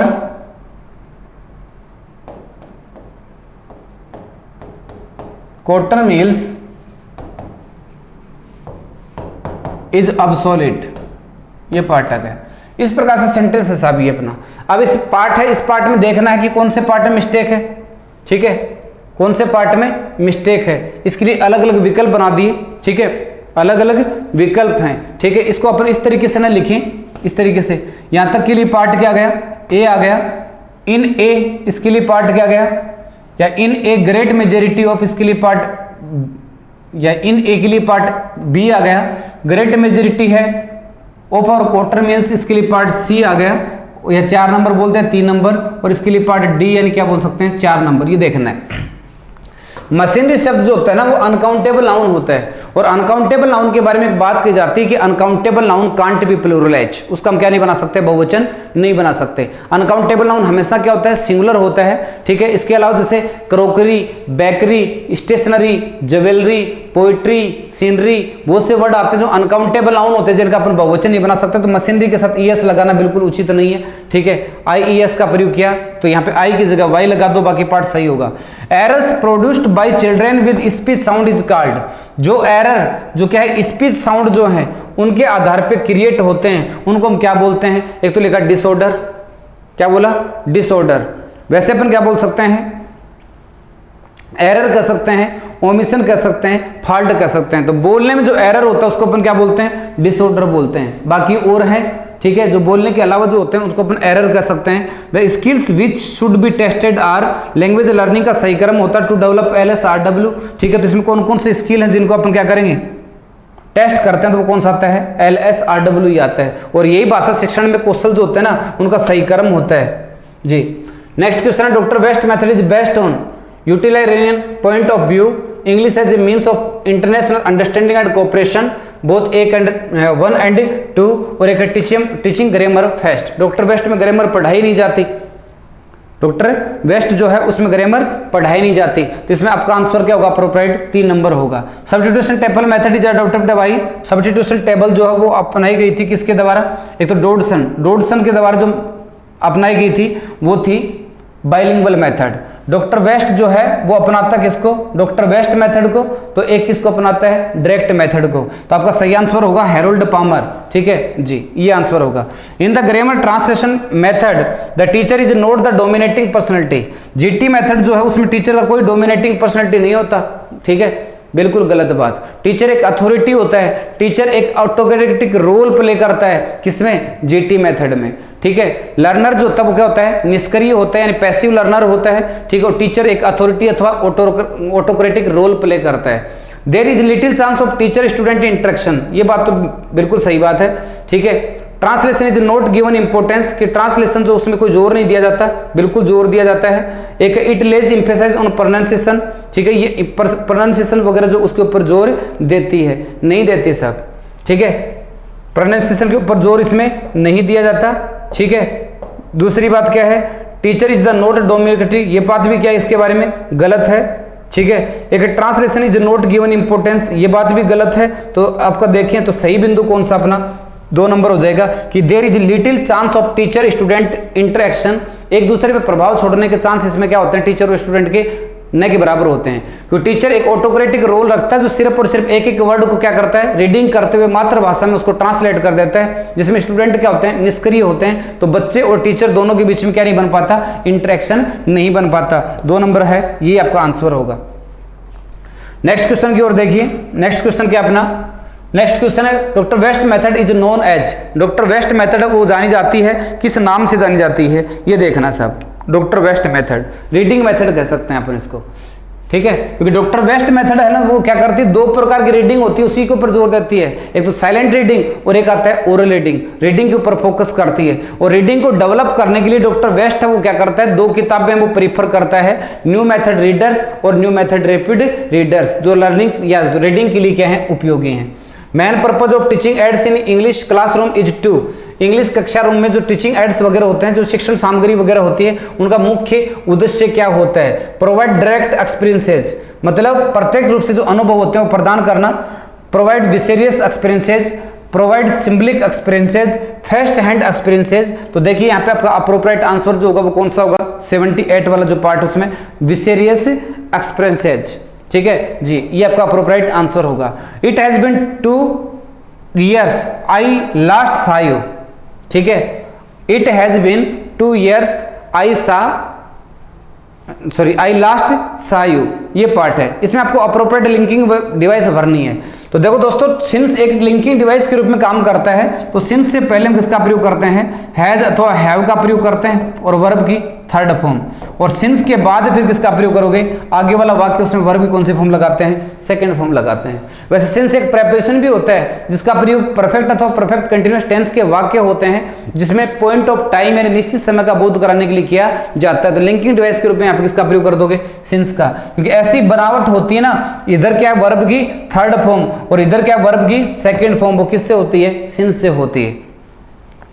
एक दे रखा प्लेस जा वाला पार्ट आ गया, ठीक है, जिसके ऑप्शन जो है आपके पास अवेलेबल है, यहाँ सही तरीके से ऑप्शन डिजाइन नहीं किए हुए, ठीक है। मैं इसका पूरा फोनेटिक बना देता हूँ। इसमें आपको पूछा सिर्फ SURE, इसका फोनेटिक क्या होगा, ठीक है। तो दोस्तों इसका सही उच्चारण जो होता है इस तरीके से होता है हिंदी में, प्लेस जा, ऐसे आ गया, ऐसे हिंदी में ऐसे लिखते हैं अपन इसको। तो पे का सिंबल P आता है, ले का सिंबल L आ गया, ए की मात्रा लगी तो ई लिख दोगे, और सज के लिए कौन सा आता है, 3 आता है, और लास्ट में रे आना नहीं है, क्योंकि आर से पहले क्या है, AEIOU है, तो फिर रे की ध्वनि साइलेंट रहेगी, सिर्फ किसका प्रयोग करेंगे, ए का प्रयोग करेंगे, प्लेस जा, ठीक है। तो इसमें SURE पूछा है ना, तो इसके लिए सिंबल कौन सा जाएगा, ये आ जाएगा, ठीक है, 3 और एक आ जाएगा, ए आ जाएगा, 3 और ए शायद कौन से ऑप्शन में दे रखा था, डिजाइन कर रखा था, वो देख लेना, यहाँ थोड़ी टाइपिंग में क्या हो गई, मिस्टेक होगी, प्रॉपर वे में टाइपिंग नहीं हो पाई, ठीक है जी। इसमें तो क्या है, जेड और जेड के साथ ए दे रखा है इस तरीके से, जा, ये बिंदु आ गया। यहाँ क्या दे रखा है, 3 के साथ क्या दे रखा है, ए दे रखा है, 3 के साथ ए दे दिया, ठीक है। वैसे क्या दे रखा है इसमें सिर्फ जेड दे रखा है, या फिर जेड के साथ ए भी दे सकता, कोई मैटर नहीं करता, और इसमें D3 वाला जे आ गया, उसके साथ ए दे सकता है, ठीक है। तो यहाँ पे एस जो है उससे सज की साउंड निकलती, तो उसके लिए सिंबल क्या होता है, 3 होता है, जो कौन से ऑप्शन में है, 3 नंबर में है। एस अथवा जेड जो होता है उससे अगर जे की ध्वनि निकलती है तो फिर जेड वाला आता है, जबकि जे, जी, डीजे और डीजी से जे की साउंड अगर निकलती तो वहां पे सिंबल कौन सा आता है, D3 होता है। एक वर्ड आता है पोस्टिज, पोस्टिज को हिंदी में कैसे लिखते हैं अपन बता दूं आपको मैं, ऐसे लिखते हैं हिंदी में, मात्राएं तोड़ लीजिए, पे, औ का सिंबल ये आ गया, से, टे, ई और जे, ऐसे आता है। पोस्टेज नहीं होता, किसी वर्ड के लास्ट में AGE अगर आए, ADGE अगर आता है, या फिर EGE अगर आता है, 3 बातें याद रखना, ADGE, ठीक है, या फिर AGE, या फिर क्या आता है EGE अगर आता है तो उसको अपन एज की ध्वनि में अपन बोलते हैं, ठीक है। ऐसा बोलना बिल्कुल उचित नहीं होता, उसको किसकी ध्वनि में बोलेंगे अपन, इज की ध्वनि में बोलेंगे, सही होगा। और ये इज की ध्वनि कौन से ऑप्शन में दे रखी है अपनी, ठीक है 4 नंबर में, यही आपका अप्रोप्रिएट आंसर होगा। 2 नंबर का विकल्प है, पेपर में देख लेना, ठीक है जी। Which model is used to express friendly request, friendly request का बोध कराने के लिए कैन आता है, ठीक है। फ्रेंडली रिक्वेस्ट, फ्रेंडली रिक्वेस्ट के लिए कैन का प्रयोग करेंगे। एक आता फॉर्मल रिक्वेस्ट, और फॉर्मल रिक्वेस्ट के लिए हम किसका प्रयोग करते हैं, कुड का प्रयोग करते हैं। किसका प्रयोग करना है, कुड का। वैसे आता रिक्वेस्ट विद रेस्पेक्ट, सहसम्मान निवेदन, सहसम्मान निवेदन के लिए हम किसका प्रयोग करते हैं, मे का प्रयोग करते हैं। किसका प्रयोग करोगे, मे का। और एक आता हमारे पास पोलाइट रिक्वेस्ट, और पोलाइट रिक्वेस्ट के लिए अपन जो मॉडल काम में लेते हैं दोस्तों वो कौन सा होता है अपना, वुड होता है। कौन सा आएगा, वुड। तो यहाँ किसका प्रयोग कर दिया आपने, वुड का। यहाँ किसका प्रयोग कर दिया आपने, रिक्वेस्ट विद रेस्पेक्ट, मे का प्रयोग कर दिया।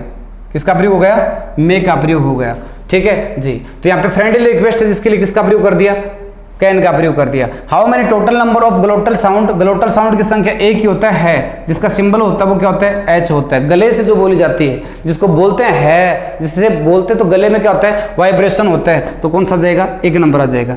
एक दर का बुक और एक दर का टूल, ठीक है। एक तो बुक है, बुक का फोनेटिक ट्रांसक्रिप्शन कैसे होता है, ऊ छोटा आता है इसमें, बुक ऐसे बन गया। और ये क्या होता है, टूल नहीं होता, टूल होता है, ऊ की मात्रा क्या आती है, बड़ी। तो इसमें ये तो है ना, यहाँ भी डबल ओ है, इसको भी कर रखा है, इसको भी कर रखा है, इसमें ऊ क्या आएगा, छोटा, और इसमें ऊ क्या आएगा, बड़ा। तो छोटा ऊ और बड़ा ऊ कौन से ऑप्शन में दे रखा है, पहले छोटा और उसके बाद में बड़ा, 4 नंबर ऑप्शन में दे रखा है। यही क्या होगा आपका अप्रोप्रिएट आंसर होगा, ठीक है जी। नेक्स्ट क्वेश्चन की तरफ देखें अपन।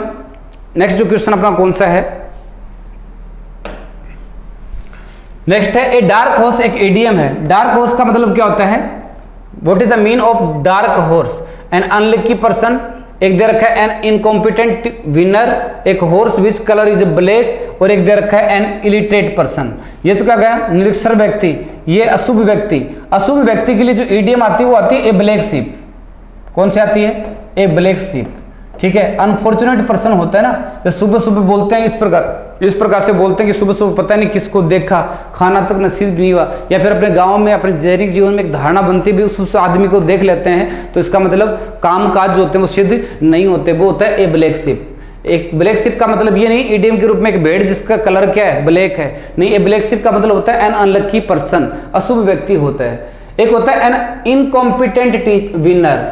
इनकॉम्पिटेंट विनर का मतलब क्या है, अज्ञात योग्यता वाला व्यक्ति, या फिर ऐसा व्यक्ति या ऐसा प्रतियोगी, कॉम्पिटिटर, जिससे अपन उम्मीद नहीं कर सकते जीतेगा, इसके बावजूद भी वो जीत जाता है, तो उसको अपन बोलते हैं अनकॉम्पिटेंट विनर, डार्क हॉर्स बोलते हैं, ठीक है। 2 नंबर आंसर होगा, ठीक है। Arms given to the beggars, arms एक ऐसा शब्द होता है जो अर्थ की दृष्टि से सिंगुलर होता है, बट ग्रामर की दृष्टि से मानते हैं इसको प्लूरल मानते हैं, जिसके साथ वर्ब कैसे आती है, प्लूरल आती है। तो यहाँ किसका प्रयोग कर दोगे, गिवन टू द आर्म्स, और आगे लिखा गिवन टू द बेगर्स। तो प्लूरल वर्ब में यहाँ पे किसका प्रयोग कर रखा है, इसमें आर का प्रयोग कर रखा है कि दान अब दिया जाता है किसको, भिखारियों को। इसके अलावा बहुत से वर्ड आते हैं, जैसे सीजर्स आता है, स्पेक्टेकल्स आता है, सन ग्लासेस है, आई ग्लासेस है, गोगल्स आता है, पैंट्स, ट्राउजर, ठीक है, पजामाज, वैसे क्या आता है, शॉर्ट्स, ठीक है। वैसे अपन अंडर पैंट्स बोल सकते हैं, आर्म्स कह सकते हैं, गैलाउज कह सकते हैं, थैंक्स कह सकते हैं, पर्टिकुलर्स आता है, थैंक्स आता है, वैल्यूएबल्स आता है। ये दोस्तों बहुत से शब्द आते हैं जो बहुवचन होते हैं, प्लूरल होते हैं, जिनके साथ वर्ब कैसी आती है, प्लूरल आती है।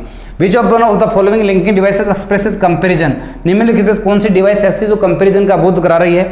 एज इफ जो होता है वो मैनर का बोध कराता है। इन ऑर्डर दैट जो है ये किसका बोध कराता है, मैनर का, ऐसे आएगा, ठीक है। इन ऑर्डर दैट जो है वो किसका बोध कराता है, पर्पज, उद्देश्य का बोध कराता है, ठीक है। लाइक जो होता है वो किसका बोध कराता है, कंपैरिजन का बोध कराता है, लाइक कह सकते हैं अपन कंपैरिजन का, ठीक है। तो यही क्या हो जाएगा, आपका आंसर हो जाएगा।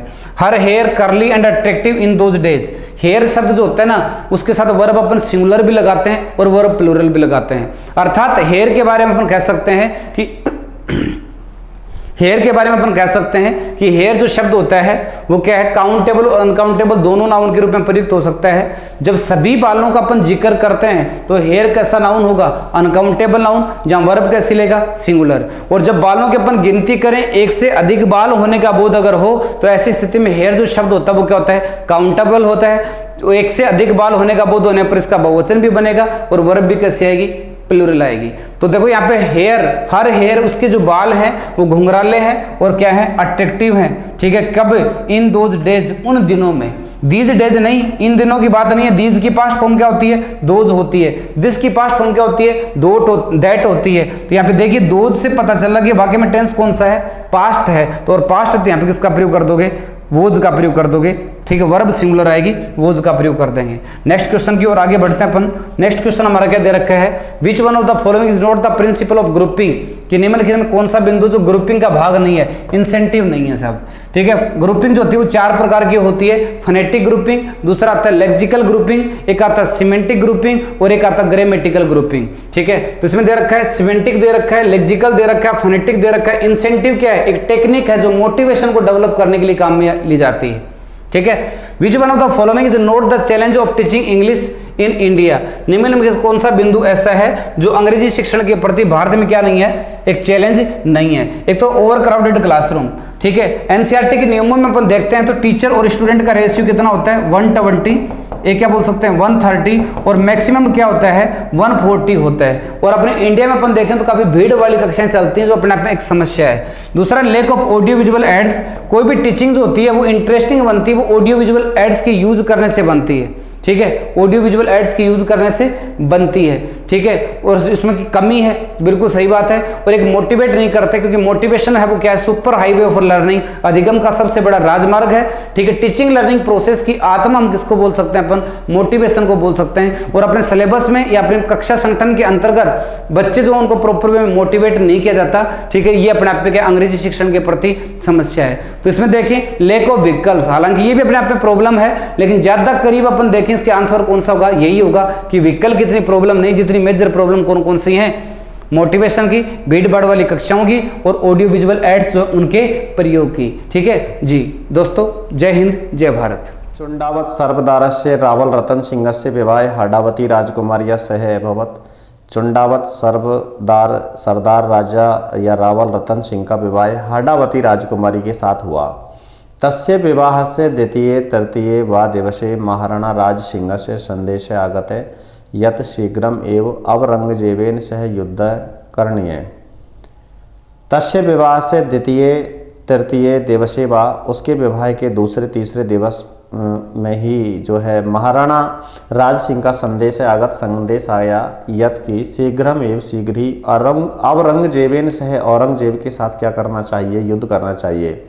इति विज्ञाय, ऐसा जानकर रावल रतन सिंह से मन दोलायमान अभवत, रावल रतन सिंह का मन दोलायमान हो गया, डगमगा गया। एक तय राज्ञिम प्रति अनुरक्ति, एक तो रानी के प्रति अनुरक्ति, और अपरतश्चय दूसरी तरफ क्षत्रिय धर्म, दूसरी ओर क्षत्रिय धर्म का पालन। अंततः क्षत्रिय धर्म पालयन, अंत में क्षत्रिय धर्म का पालन करते हुए युद्धाय निश्चय करता है, युद्ध का निश्चय किया। राज्ञी अपि स्वपतिम तिलकम कृत्वा, रानी भी अपने पति के तिलक करके, रक्षा सूत्रम बद्धवा, रक्षा सूत्र बांध करके, आरार्तिकम अवतारियत, आरती उतार देती है। शीर्षि उष्णिम परिधाय, सिर पर पगड़ी पहनकर, शस्त्राणी ग्रहीतवा, शस्त्र ग्रहण करके, अश्वम आरूह्य, और अश्व घोड़े पर आरूढ़ होकर के, रावत रतन सिंह युद्धाय प्रयाणम, युद्ध के लिए निकल जाता है, प्रयाणम में करोत प्रस्थान करता है। किंतु तस्य मने, उसका मन प्रियाणाम एव अनुरक्त आसीत, उसका मन अपनी प्रियतमा के प्रति ही अनुरक्त था। रण क्षेत्रम प्रति गच्छन, रणभूमि की ओर जाते हुए, सह वह बार बार राजप्रसादे, राजमहल की ओर जो अट्टालिकाएं थी है ना, स्थिताम राज्ञिम पश्यति, इसमें बैठी हुई रानी को देख रहा था। किम कर्तव्य विमूढ़ नृपह, किम कर्तव्य विमूढ़ राजा को देख करके, अपने कर्तव्य से भटके हुए राजा को देख करके, सा अपि मनसी व्याकुला आसीत, वह रानी भी क्या थी, मन से व्याकुल थी। इसके बाद पहला प्रश्न है निश्चय इत्यत्र कह संधि प्रयुक्तम। देखो निश्चय है, निश्चय में कौन सी संधि प्रयुक्त हुई है, तो हमको जानना है कि जो निश्चय शब्द होता है, इस निश्चय शब्द में कौन सी संधि है।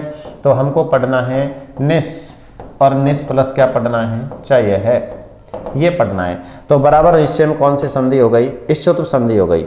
मनसी इत्यत्र का विभक्ति प्रयुक्तम, मनसी में सी आया है, अगर किसी शब्द में छोटा सी आ जाए, छोटा नी आ जाए, छोटा वी आ जाए, तो वहां पर आपको कौन सी भर देनी होगी, वहां पर आपको सप्तमी विभक्ति भर देनी होगी।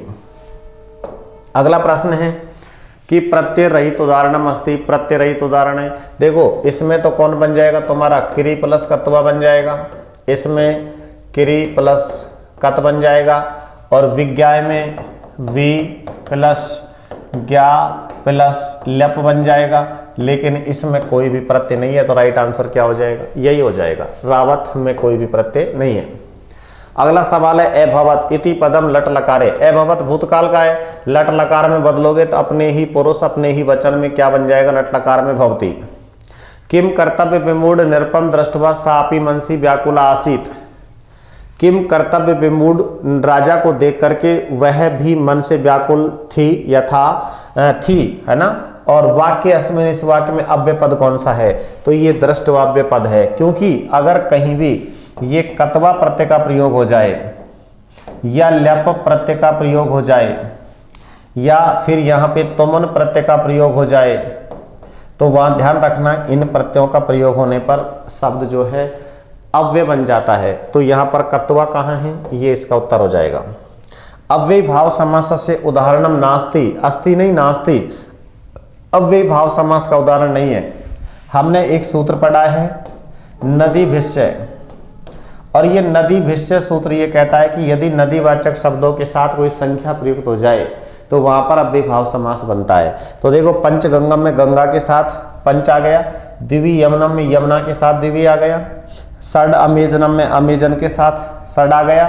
तो पंचगवम जो है, ये पंचगवम में गाय है, गाय से पहले संख्या है, तो यहाँ पर कौन सा समास बन जाएगा, द्विगुण, यही इसका उत्तर हो जाएगा। अहम पत्रम लिखामी, मैं पत्र लिखता हूँ, ये प्रथमा विभक्ति के एक वचन है, इसको बदलोगे तो किस में बदल जाएगा, प्रथमा के एक वचन को तृतीया के एक वचन में बदल दिया जाता है। यहाँ पत्रम पत्रे पत्राणी, पत्रम पत्रे पत्राणी, तो ये भी यहाँ पर जो है तृतीया और द्वितीया, या हमको पढ़ना होता है 133 गुणा 21, 133 गुणा 21 का नियम फॉलो करना होता है। और यहाँ पर पत्रम का पत्र बन जाएगा और लिखामी की जगह लिख्यते बन जाएगा भाववाच्य में, है ना, या फिर कर्मवाच्य में, ये दोनों में सेम बनता है। तो बराबर यहाँ पर कर्मवाच्य का ये हो जाएगा, मया पत्रम लिख्यते, ये इसका राइट आंसर हो जाएगा। अगला सवाल है पापा निवार्यति योजयते हिताय, पापा निवार्यति योजयते हिताय, गुह्यम निगुह्यति गुणान प्रकटीकरोति, आपदगतम चेने जहाति काले सन मित्रम लक्षणमिदम प्रवदंती संतः। यानी कि जो पाप से रोकता है, हित में लगाता है, वही मित्र है। और गुह्यम निगुह्यति गुणान प्रकटीकरोति, यानी कि जो अच्छे गुणों को प्रकट करता है और बुराइयों को दबाता है। आपदगतम चेने जहाति, है ना, और आपत्ति में भी वह साथ नहीं छोड़ता है। सन मित्रम, वही मित्र के लक्षण कहे गए हैं सज्जनों के द्वारा। ये कह रहा है प्रस्तुतम पद्यांश से कह छंद प्रयुक्तम, इस पद्यांश में कौन सा छंद प्रयुक्त हुआ है, तो इसमें कौन सा हुआ है, वसंतिल का। पापान निवार्यति, इसका बनता है पापाद, ये पापाद, और क्या बनता है, निवार्यति। अब हम जानते हैं कि निवार्यति का मतलब होता है रोकना, और रोकने के लिए एक सूत्र पढ़ा जाता है वार नार था ना मीप सीत है। वारण अर्थ के योग में वारण मानी होता है रोकना, वारण एक शब्द होता है वारण, ये वारण का मतलब होता है रोकना, और रोकना का मतलब होता है हटाना। तो जहां रोकना या हटाना आए वहां पे कौन सी विभक्ति होगी, पंचमी। तो पापाद में कौन सी हो जाएगी, पंचमी, ये इसका राइट आंसर होगा। प्रकटीकरोति इत्यत्र कह लकार प्रयुक्तम अस्ति, प्रकटीकरोति में ती आ रहा है, तो कौन सा लकार हो जाएगा, लट लकार। अगला सवाल पढ़ते हैं दुखातीत है इत्यस्य समास विग्रह अस्ति। दुखातीत यानी कि हम जानते हैं कि यदि कहीं सिरित अतीत है, पतित है, गत्यस्त, द्वितीय सरितातीत पतित गतात्यस्त प्राप्त, और एक होता है आपन्न। अगर ऐसे सवाल आते हैं तो वहां पर द्वितीय विभक्ति का प्रयोग होगा। यहाँ पर कौन आया, अतीत, इसलिए इसका राइट आंसर क्या हो जाएगा, दुखम अतीत, द्वितीय विभक्ति का प्रयोग हो जाएगा। भारतीय वसंत गीति रचना केन लिखितम, भारतीय वसंत गीति रचना किसके द्वारा लिखी गई है, तो ये पंडित जानकी वल्लभ शास्त्री के द्वारा लिखी गई है। ओदवतो एदई तो कंठालु, रोदव तो कंठोष्टम। सुधा मध्याह्ने 2:10 पर गृहमागच्छति, घर आती है, तो 2:10 की संस्कृत होती है, 10 मिनट अधिक हो गई हैं, तो 10 कलोत्तर द्विवादने, ये इसका राइट आंसर हो जाएगा। अष्टचत्वारिंशत् इति संख्यायाम अंकेषु लिखत। अष्टचत्वारिंशत् यानी कि अष्ट माने 8 और चत्वारिंशत् माने 40, कितने बन गए? ये बन जाते हैं 48। कितने बन गए? 48।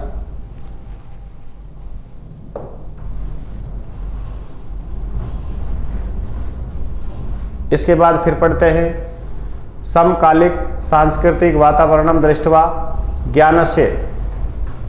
समकालिक और सांस्कृतिक वातावरण को देख करके सतत विकास है कुर्यु, क्या करना चाहिए?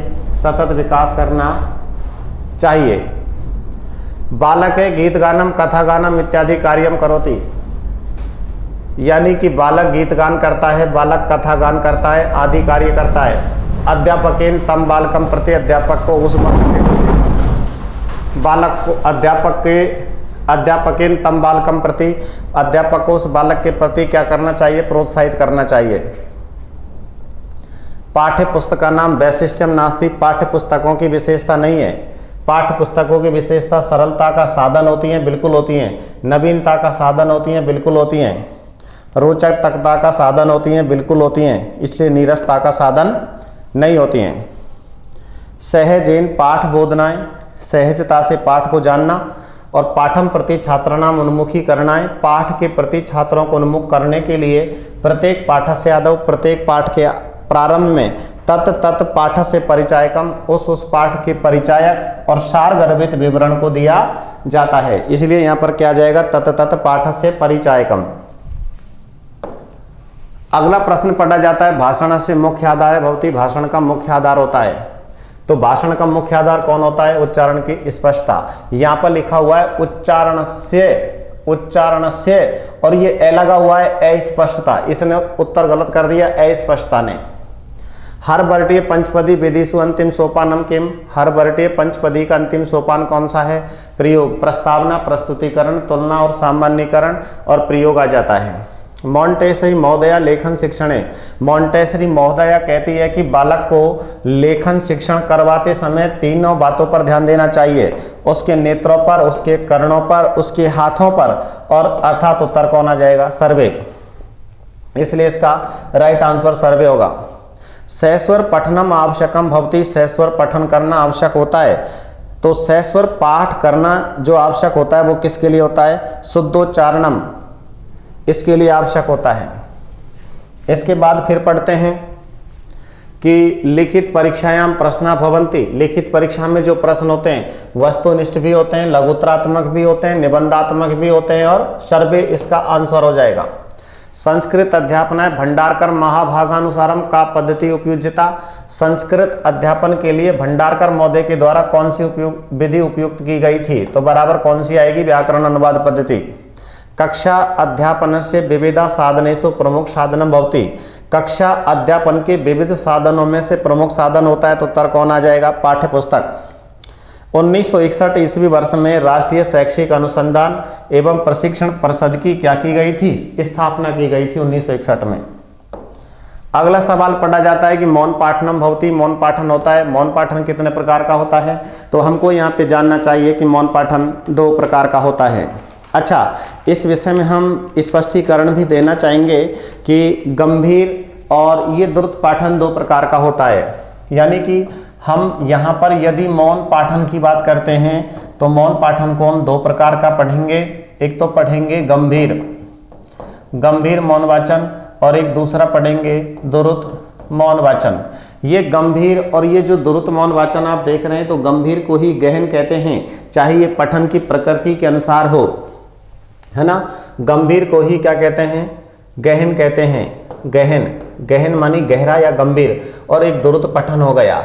अच्छा, यहाँ पर अगर इन दोनों के विषय में हम बात करें तो तीसरा जो हम साधारण मौन वाचन मानते हैं वह संस्कृत में नहीं मान पाएंगे, क्योंकि साधारण मौन वाचन वहाँ किया जाता है जहाँ प्रतिदिन अखबार आदि पढ़े जाते हैं। संस्कृत में अखबार नहीं छपा करते, इसलिए इसका अभाव पाया गया। अतः यह कहा जा सकता है कि यहाँ पर दो ही प्रकार का पढ़ा जाए इसकी प्रकृति के अनुसार। इसका और एक स्पष्टीकरण देना चाहेंगे कि कहीं जगत गुरु रामानंदाचार्य जो मानित विश्वविद्यालय है वहाँ से प्रकाशित एक पुस्तक निकलती है जो कि एक HOD के द्वारा लिखी जाती है। उन्होंने भी अपने किताब में कहीं पेज संख्या 120 पर इस बात को स्पष्ट किया है कि मौन वाचन या मौन पाठन दो ही प्रकार का होता है, गंभीर और द्रुत। इसके बाद तीसरा स्पष्टीकरण देना चाहेंगे कि कहीं बेकन की अगर बात आती है तो बेकन महोदय ने भी कहीं अपने शब्दों में साफ लिखा है कि मौन वाचन दो ही प्रकार का होता है, कि एक तो गंभीर होता है और दूसरा पठन होता है। इसके बाद में हम कई यूनिवर्सिटियों की पुस्तकों को अध्ययन करने के बाद इस प्रश्न को परीक्षा में प्रस्तुत कर पाए।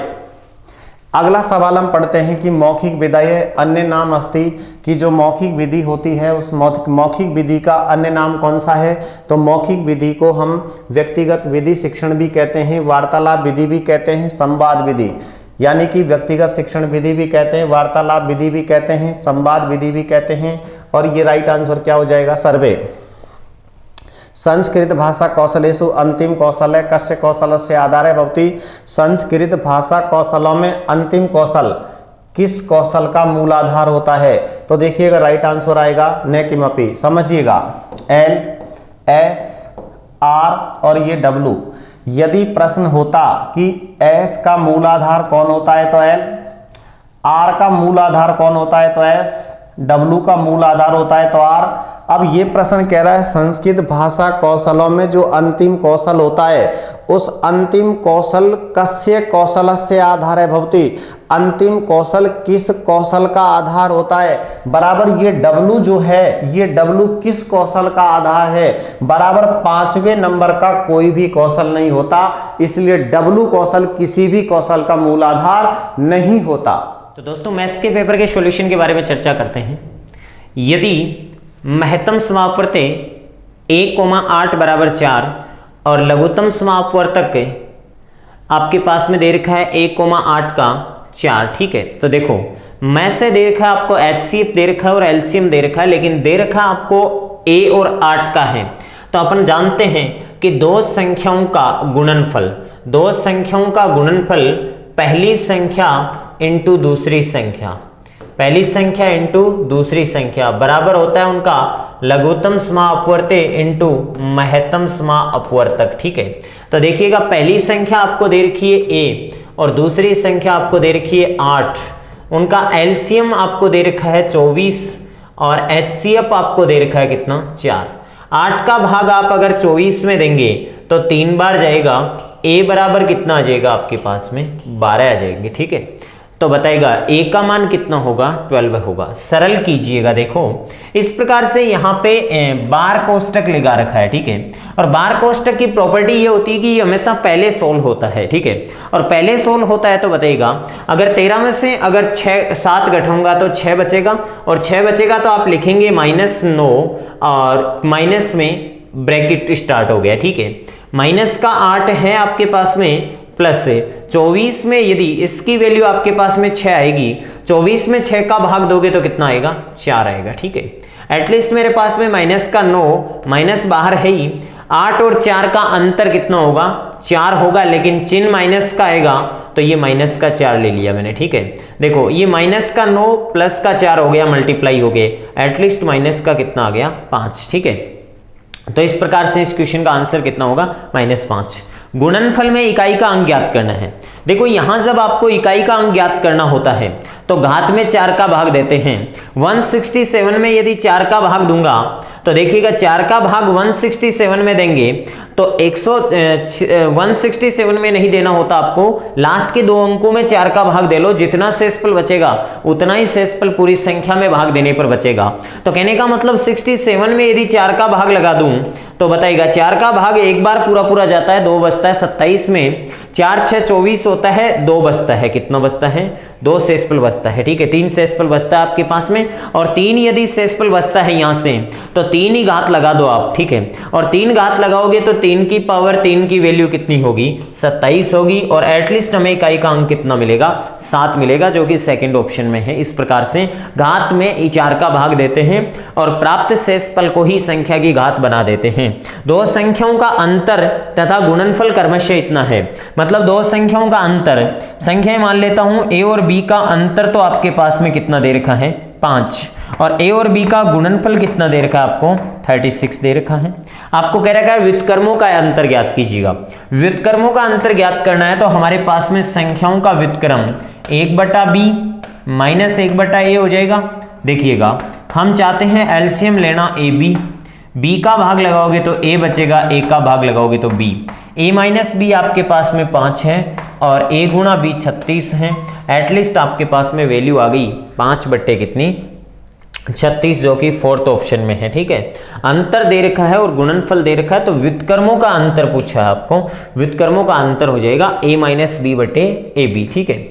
नेक्स्ट क्वेश्चन है, दिए गए चित्र में इस प्रकार से वैल्यूज कुछ दे रखी है आपको, तब आपको वैल्यू पूछी है x और y के बारे में, ठीक है। x और y के बारे में यहाँ वैल्यू पूछी गई है तो सबसे पहले मैं देखो ये डायग्राम बना लेता हूँ आपके पास में। इस प्रकार से ये डायग्राम बना हुआ है और इस डायग्राम में हमें दो वैल्यू दे रखी है आपको। ये कोण दे रखा है 110 डिग्री का, कितना का 110 डिग्री का, और ये यहाँ पे वैल्यू है x, ठीक है, कितनी है x डिग्री। यहाँ वैल्यू दे रखी है y डिग्री और यहाँ पे वैल्यू दे रखी है 120 डिग्री। हम जानते हैं दो समांतर रेखाओं को कोई तिर्यक रेखा काटती है तो दोनों रेखाओं में एक ही तरफ बने हुए अंतःखंड बराबर 180 के होते हैं, तो ये कोण कितने डिग्री का हो जाएगा, ये कोण 60 डिग्री का होगा। कितने का होगा 60 डिग्री का हो जाएगा आपके पास में। नेक्स्ट मैं चाहता हूं कि ये 110 है तो ये भी कितना होगा 110 डिग्री होगा शीर्षाभिमुख कोण, और ये y का मान कितना आ जाएगा आपके पास में 70 डिग्री आ जाएगा। कितना आ जाएगा 70 डिग्री आ जाएगा। अब यहाँ पे आपको वैल्यू जो पूछी गई थी वो थी y माइनस एक्स की, किसकी थी y माइनस एक्स की। तो बताओ y माइनस एक्स करूंगा तो 70 डिग्री में से 60 डिग्री लेस करूंगा, वैल्यू कितनी आ जाएगी आपके पास में 10 डिग्री, क्योंकि ये शीर्षाभिमुख कोण क्या होते हैं बराबर होते हैं। शीर्षाभिमुख कोण क्या होते हैं बराबर होते हैं, और ये भी शीर्षाभिमुख कोण बराबर है। और अंतः कोण, एक ही तरफ बने हुए अंतः कोणों का योग 180 होता है और बहिष्कोणों का योग भी 180 होता है। तो इस प्रकार से वैल्यू कितनी आई 10 डिग्री, जो कि कौन से ऑप्शन में है फर्स्ट ऑप्शन में है। यदि किसी दुकानदार को एक वस्तु को 390 में बेचने पर 20% का लाभ होता है तो वस्तु का क्रय मूल्य ज्ञात कीजिएगा। 390 में बेचने पर 20% का लाभ होता है, क्रय मूल्य ज्ञात करना है। देखिएगा विक्रय मूल्य बराबर फॉर्मूला होता है क्रय मूल्य इंटू 100 प्लस माइनस लाभ या फिर हानि, 100 प्लस माइनस लाभ या फिर हानि अपॉन में क्या होता है 100। देखिएगा बेची है इसने 390 रुपए में, 390 रुपए में बेचने पर इसे 20% का लाभ होता है तो 100 प्लस 20 कर देता हूं, अपॉन में कितना लिख दूं 100 लिख दूं, ठीक है। देखिएगा अगर आपको क्रय मूल्य फाइंड आउट करना है तो 390 से मल्टीप्लाई तो कौन हो जाएगा 100 हो जाएगा। 390 से मल्टीप्लाई तो होगा 100 और अपॉन में आ जाएगा आपके पास में 120, ठीक है। देखो यहां 0 से 0 कैंसिल आउट हो रहा है, 3 का भाग 4 बार जा रहा है और 3 का भाग इधर 13 बार जा रहा है, ठीक है। 4 का भाग इधर 25 बार कंप्लीटली चला गया तो क्रय मूल्य का मान कितना आएगा, क्रय मूल्य का मान आप बता सकते हो 25 इंटू 13 हो गया, ठीक है। तो 13 इंटू 25 कितना हो जाएगा 25 3 75 5 आ गया, और 25 3 75 5 और 25 और 7 कितना हो गया 32। तो 325 रुपए क्रय मूल्य आ गया, जो कि कौन से ऑप्शन में है आपके फोर्थ ऑप्शन में 325 रुपए। 40 व्यक्ति 30 दिनों में 200 किलोग्राम चावल खाते हैं तो कितने दिनों में 30 व्यक्ति 500 किलोग्राम चावल खाएंगे। ये देखिएगा यूनिटरी मेथड का क्वेश्चन है और इसको आप कर सकते हो कि m1 d1 upon q1 is equals to लिख सकते हो m2 d2 अपॉन कितना q2। ये एक फॉर्मूला होता है। बताइएगा m1 कितने हैं 40 व्यक्ति 30 दिनों में, तो इस फॉर्मूले में अगर आप वैल्यू लिखोगे तो 40 व्यक्ति 30 दिनों में कितनी क्वांटिटी कंजप्शन करते हैं 200 किलोग्राम चावल खाते हैं। एटलीस्ट आपको पूछा है कि कितने दिनों में 30 व्यक्ति D2 दिनों में 30 व्यक्ति D2 दिनों में कितने चावल खाएंगे, तो कितने चावल खाएंगे, ये 500 किलोग्राम चावल खाएंगे। ठीक है, 0 से 0 कैंसिल आउट हो जाएगा और यहाँ 50 का भाग 200 में कितनी बार जाएगा, 4 बार जाएगा। ठीक है, और ये वैल्यू आपके पास में आ गई, 4 का भाग 10 बार चला गया और इधर 3 का भाग कितनी बार चला गया, 10 बार। तो D2 का मान कितना आ जाएगा, 10 × 10 कितना, 100 आ जाएगा। ठीक है, तो 100 दिन में, कितने दिन में, 100 दिन में, जो कि कौन से ऑप्शन में है, 4th ऑप्शन में है। नेक्स्ट क्वेश्चन की चर्चा करते हैं। नेक्स्ट क्वेश्चन क्या है, 100 के समभाजकों की संख्या ज्ञात कीजिए। देखो, इस प्रकार का क्वेश्चन जब भी कभी आपके एग्जाम में या कहीं भी आपको पूछा जाए तो आप सिंपल क्वेश्चन को सोल्व करना चाहते हो तो एज्यूम कर लो वैल्यू। ठीक है, मान लीजिएगा 100 के समभाजक या सम गुणनखंड है या सम कारक भी बोल सकता है आपको, भाजक हो चाहे गुणनखंड हो चाहे कारक हो, सभी एक ही होते हैं। ठीक है, तो बताइएगा 100 में भाग जाने वाली ऐसी कौन कौन सी संख्याएं होती है जो सम भी होती है अपने आप में। एक संख्या होती है मेरे पास में 2, ठीक है, इसके बाद में मेरे पास में संख्या होती है 4, इसके बाद में मेरे पास में संख्या होती है आपकी 10, कितनी होती है, 10, इसके बाद में संख्या प्राप्त होती है 20 और उसके बाद में संख्या प्राप्त होती है कितनी, 50। ठीक है, और उसके बाद में संख्या प्राप्त होती है कितनी, 100। ठीक है, ये संख्याएं ऐसी हैं जिनका भाग 100 में पूरा जाता है। ठीक है, और संख्याएं कितनी होगी आपके पास में, 6। तो 100 के 6 ऐसे भाजक होते हैं जो सम भी होते हैं, क्या होते हैं, सम होते हैं, इवन भी होते हैं। ठीक है, तो इस प्रकार से आपको ध्यान रखना है कि इसके सम भाजक कौन कौन हो गए, 6 हो गए। 6 संख्या ऐसी होती है जिसका भाग 100 में पूरा जाता है, लेकिन वो अपने आप में कैसी होती है, सम होती है। 15 सेंटीमीटर भुजा वाले किसी घन से 3 सेंटीमीटर भुजा वाले कुल कितने घन काटे जा सकते हैं, तो बनने वाली कुल आकृतियों की संख्या का फॉर्मूला होता है बड़े घन का आयतन, तो बड़े घन का आयतन 15 की पावर कितनी हो जाएगी, 3 बट्टे एक छोटे घन का आयतन 5 की पावर 3। 15 की पावर 3 आयतन होता है भुजा इंटू भुजा इंटू भुजा, और नीचे आपके पास में आ जाएगा 3 इंटू 5 इंटू 5 इंटू कितना, 5। देखिएगा 5 का भाग अगर आप देना चाहते हो तो 3 बार जाएगा। ठीक है, इस 5 का भाग भी 3 बार और इधर भी कितनी बार, 3 बार। तो ये टोटल 27 क्यूब हो जाएंगे। कितने क्यूब हो जाएंगे, 27, 27 छोटे घन प्राप्त हो जाएंगे।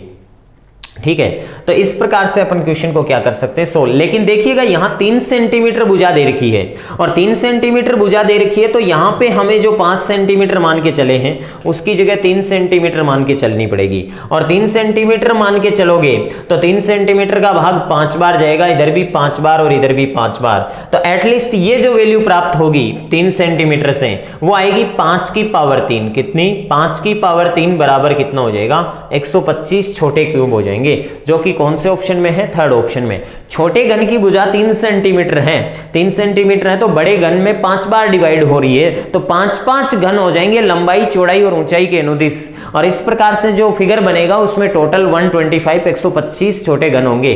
2 अंक की संख्या के अंकों का गुणनफल 6 है, उस संख्या में 9 जोड़ने पर प्राप्त संख्या के अंकों का स्थान बदल जाता है, वह संख्या क्या है। देखिएगा 2 अंकीय संख्या के अंकों का गुणनफल आपके पास में कितना दे रखा है, 6। बाई ऑप्शन कर लीजिएगा। यहां अगर गुणनफल अपन करेंगे तो 1 इंटू 6 बिल्कुल कितना प्राप्त हो रहा है, 6। अगर आप इस संख्या में, अंकों में, इस संख्या में 9 जोड़ देते हैं तो 16 में 9 जोड़िएगा, 16 में 9 जोड़ेंगे तो आपके पास में कितना प्राप्त होगा, 25। अंकों का स्थान नहीं बदला है। यहां अंकों का गुणनफल 12 प्राप्त हो रहा है, यहां अंकों का गुणनफल 15 प्राप्त हो रहा है, यहां अंकों का गुणनफल 2 इंटू 3 बराबर कितना आ रहा है, 6 आ रहा है। और इस संख्या के अंकों में 9 जोड़ने पर, संख्या में 9 जोड़ने पर, तो 23 में अगर आप 9 जोड़ते हैं तो आपके पास में वैल्यू प्राप्त होती है 32। और आप देखिएगा 23 और 32 को अंकों का सिर्फ और सिर्फ स्थान ही बदला है कि नहीं बदला है। तो लास्ट फाइनल आंसर कौन सा होगा, 4th होगा। किसी संख्या के 3/4 का 2/3 24 के बराबर है तो उस संख्या का 1/4 कितना होगा। तो मान लीजिएगा कि कोई संख्या x है, x का 3/4 का 2/3 बराबर 24 आ रहा है। कितना आ रहा है, 24 आ रहा है। तो वह संख्या कितनी होगी, x बराबर 24 इंटू 3 इंटू 4, नीचे जो है वो ऊपर गुणा में चले जाएंगे, ऊपर जो है वो नीचे आ जाएंगे 3 इंटू 2। और ये 6 का भाग 24 में 4 बार जाता है, 4 3 12, 12 को 4 से गुणा करोगे 48 आ जाएगा आपके पास में, कितना, 48। और 48 का 1/4 निकालना है तो 48 इंटू 1 कितना, 4, और ये आपके पास में वैल्यू कितनी आ जाएगी 12, 12 आ जाएगी, जो कि कौन से ऑप्शन में है, सेकंड ऑप्शन में। सेकंड ऑप्शन इसका क्या माना जाएगा, राइट माना जाएगा। ठीक है, नेक्स्ट क्वेश्चन क्या है देखिएगा। नेक्स्ट क्वेश्चन कह रहा है कोई धन साधारण ब्याज की दर से 8 वर्ष में दुगुना हो जाता है तो 4 गुना होने में कितना समय लगेगा।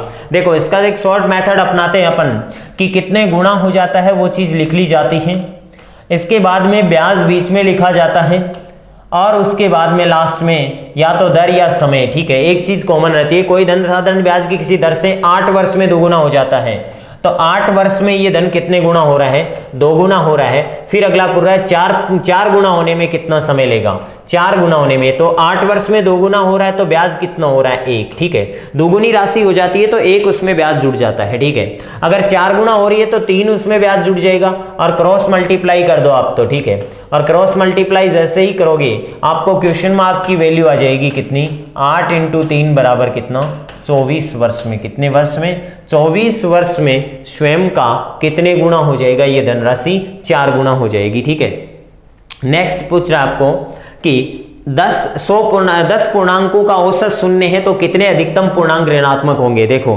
आप 10 पूर्णांकों का औसत शून्य बता रहे हो, औसत ही शून्य नहीं है यहाँ पे, क्योंकि औसत का फॉर्मूला होता है बंधु, औसत का फॉर्मूला होता है राशियों का योगफल बट्टा राशियों की संख्या, और यहां अगर औसत शून्य है तो ये योगफल भी क्या होगा, 0 होगा।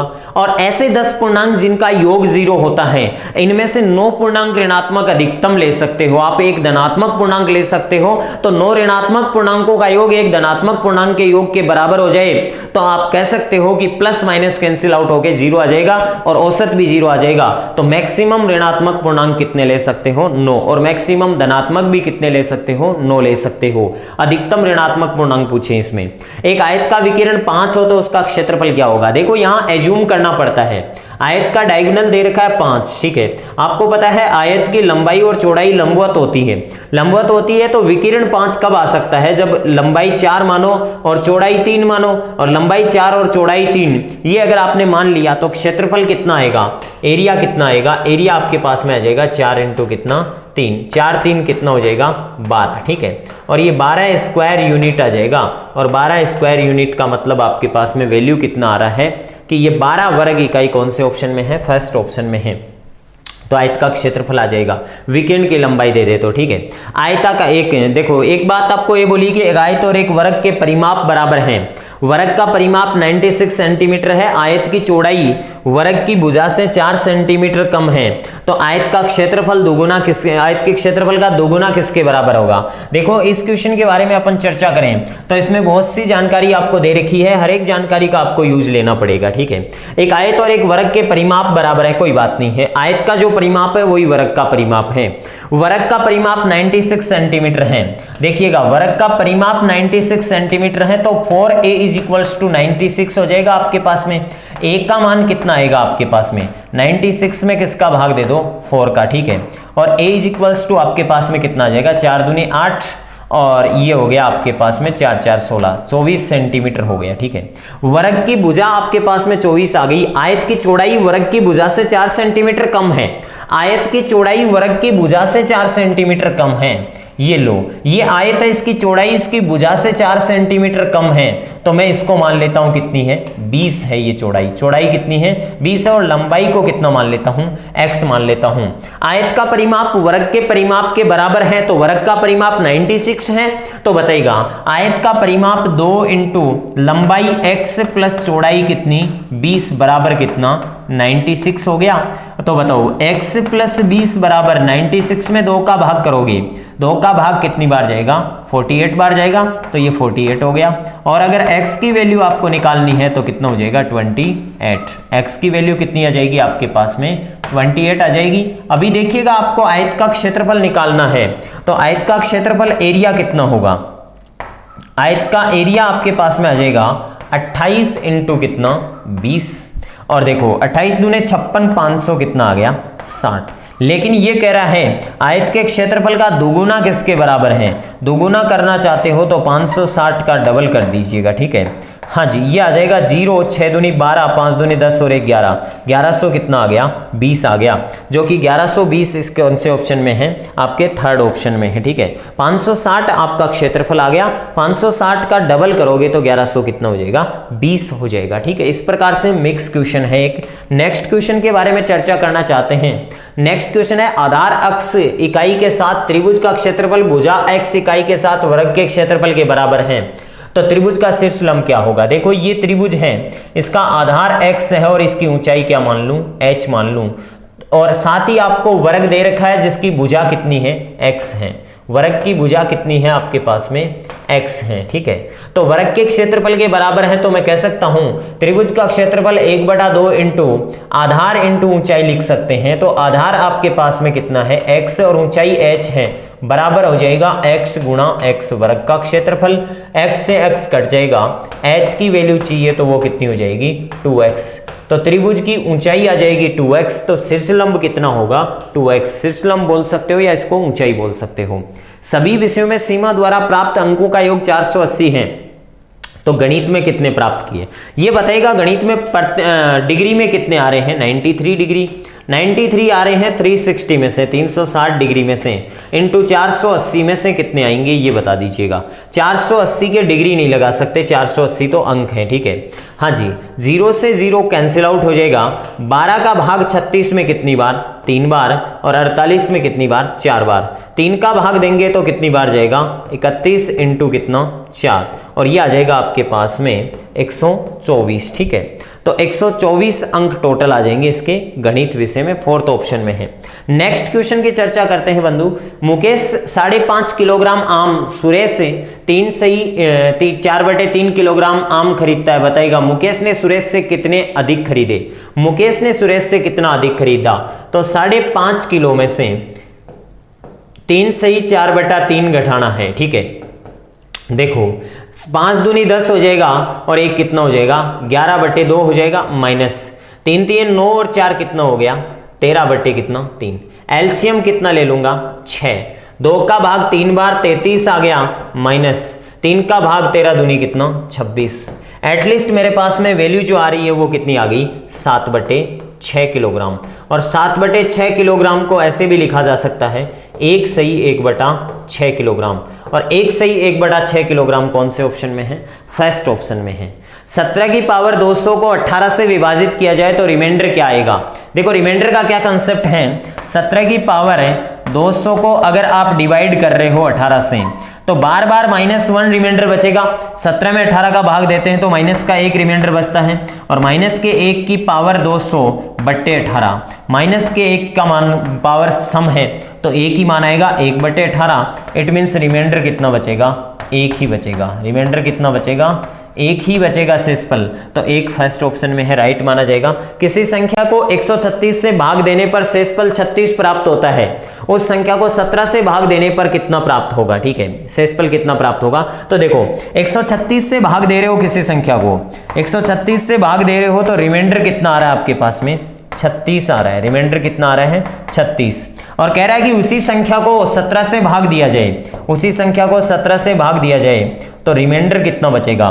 तो पहली बात तो 17 का भाग 136 में जाना चाहिए। ठीक है, 17 का भाग 136 में जाना चाहिए, उसके बाद में ही किसी संख्या में आप 17 का भाग दे सकते हो। तो 17 का भाग 136 में डेफिनेट जाता है। 136 में अगर 17 का भाग देते हो तो आपको पता है कितनी बार जाता है, 8 बार जाता है। कितनी बार जाता है, 8 बार। ठीक है, तो 8 बार जाता है तो मैं कह सकता हूं कि रिमाइंडर में ही भाग दे दो आप, 36 में ही, 36 में ही भाग दोगे तो कितना शेषफल बचेगा, 2 शेषफल बचेगा आपके पास में। और वो 2 शेषफल कौन से ऑप्शन में है, फोर्थ ऑप्शन में है। तो इस प्रकार से हमने इन क्वेश्चनों को सोल्व कर सकते हैं।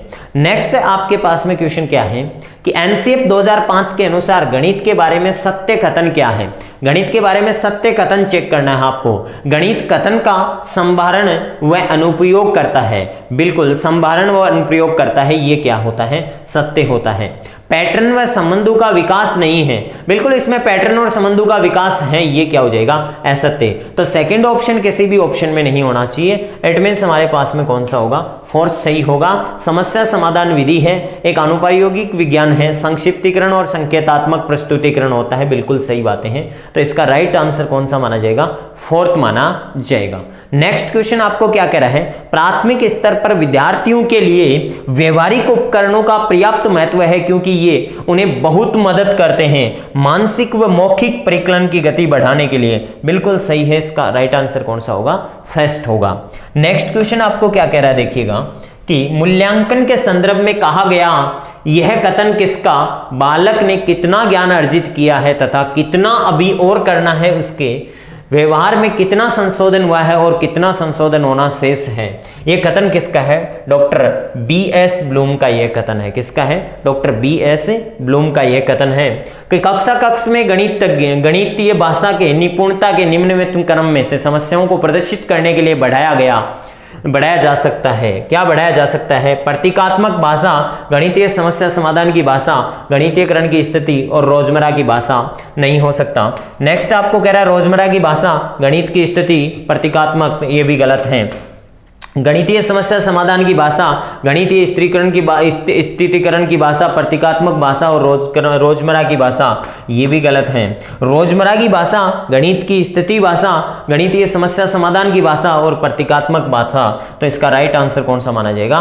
फोर्थ माना जाएगा। नेक्स्ट क्या है? उपचारात्मक शिक्षण की जरूरत पड़ती है मंदबुद्धि बालकों के लिए, सामान्य बालकों के लिए, पिछड़े बालकों के लिए, इनमें से कोई नहीं। इसका क्या माना जाएगा? राइट आंसर माना जाएगा। नेक्स्ट क्वेश्चन क्या है? ध्यान से देखिएगा। नेक्स्ट आपके पास में 116 नंबर क्वेश्चन है, मौलिकता का गुण है। मौलिकता का गुण कौन से आंकड़ों में होता है? प्राथमिक आंकड़ों में। बिल्कुल, प्राथमिक आंकड़ों में मौलिकता का गुण होता है, प्रत्यक्षता का भी गुण होता है, उनमें स्पष्टीकरण होता है, इस चीज का ये विश्वास दिलाते हैं कि ये सत्य हैं क्योंकि वो प्रत्यक्ष आंकड़े भी हुआ करते हैं। ठीक है।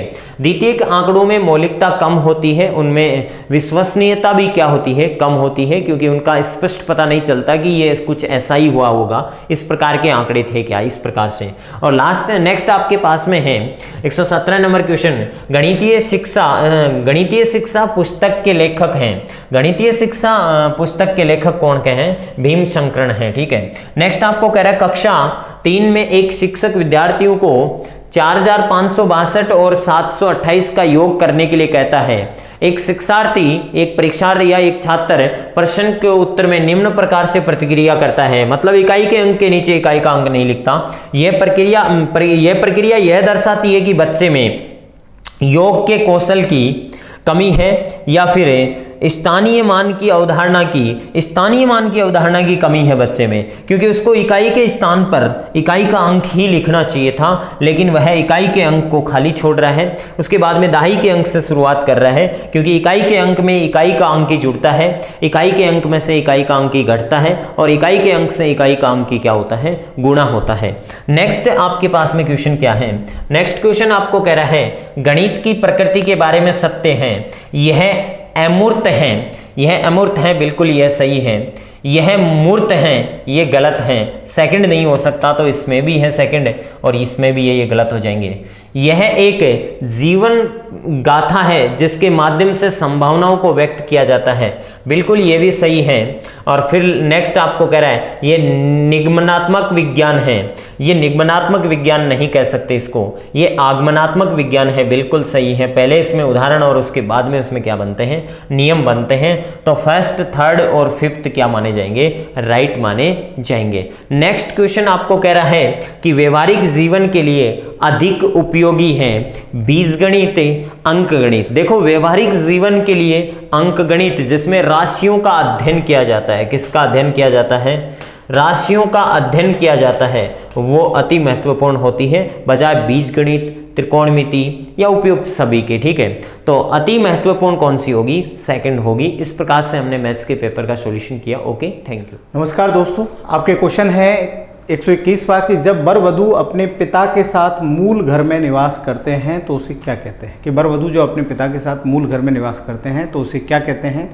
तो इस क्वेश्चन का चौथा विकल्प आपके सही है कि जब वर वधू अपने पिता के साथ मूल घर में निवास करते हैं तो उसे क्या कहते हैं? तो चौथा विकल्प सही है कि उसे पितृस्थानीय परिवार कहते हैं। कौन सा परिवार कहते हैं? पितृस्थानीय। ठीक है ना, ये आपको ध्यान में रखना है।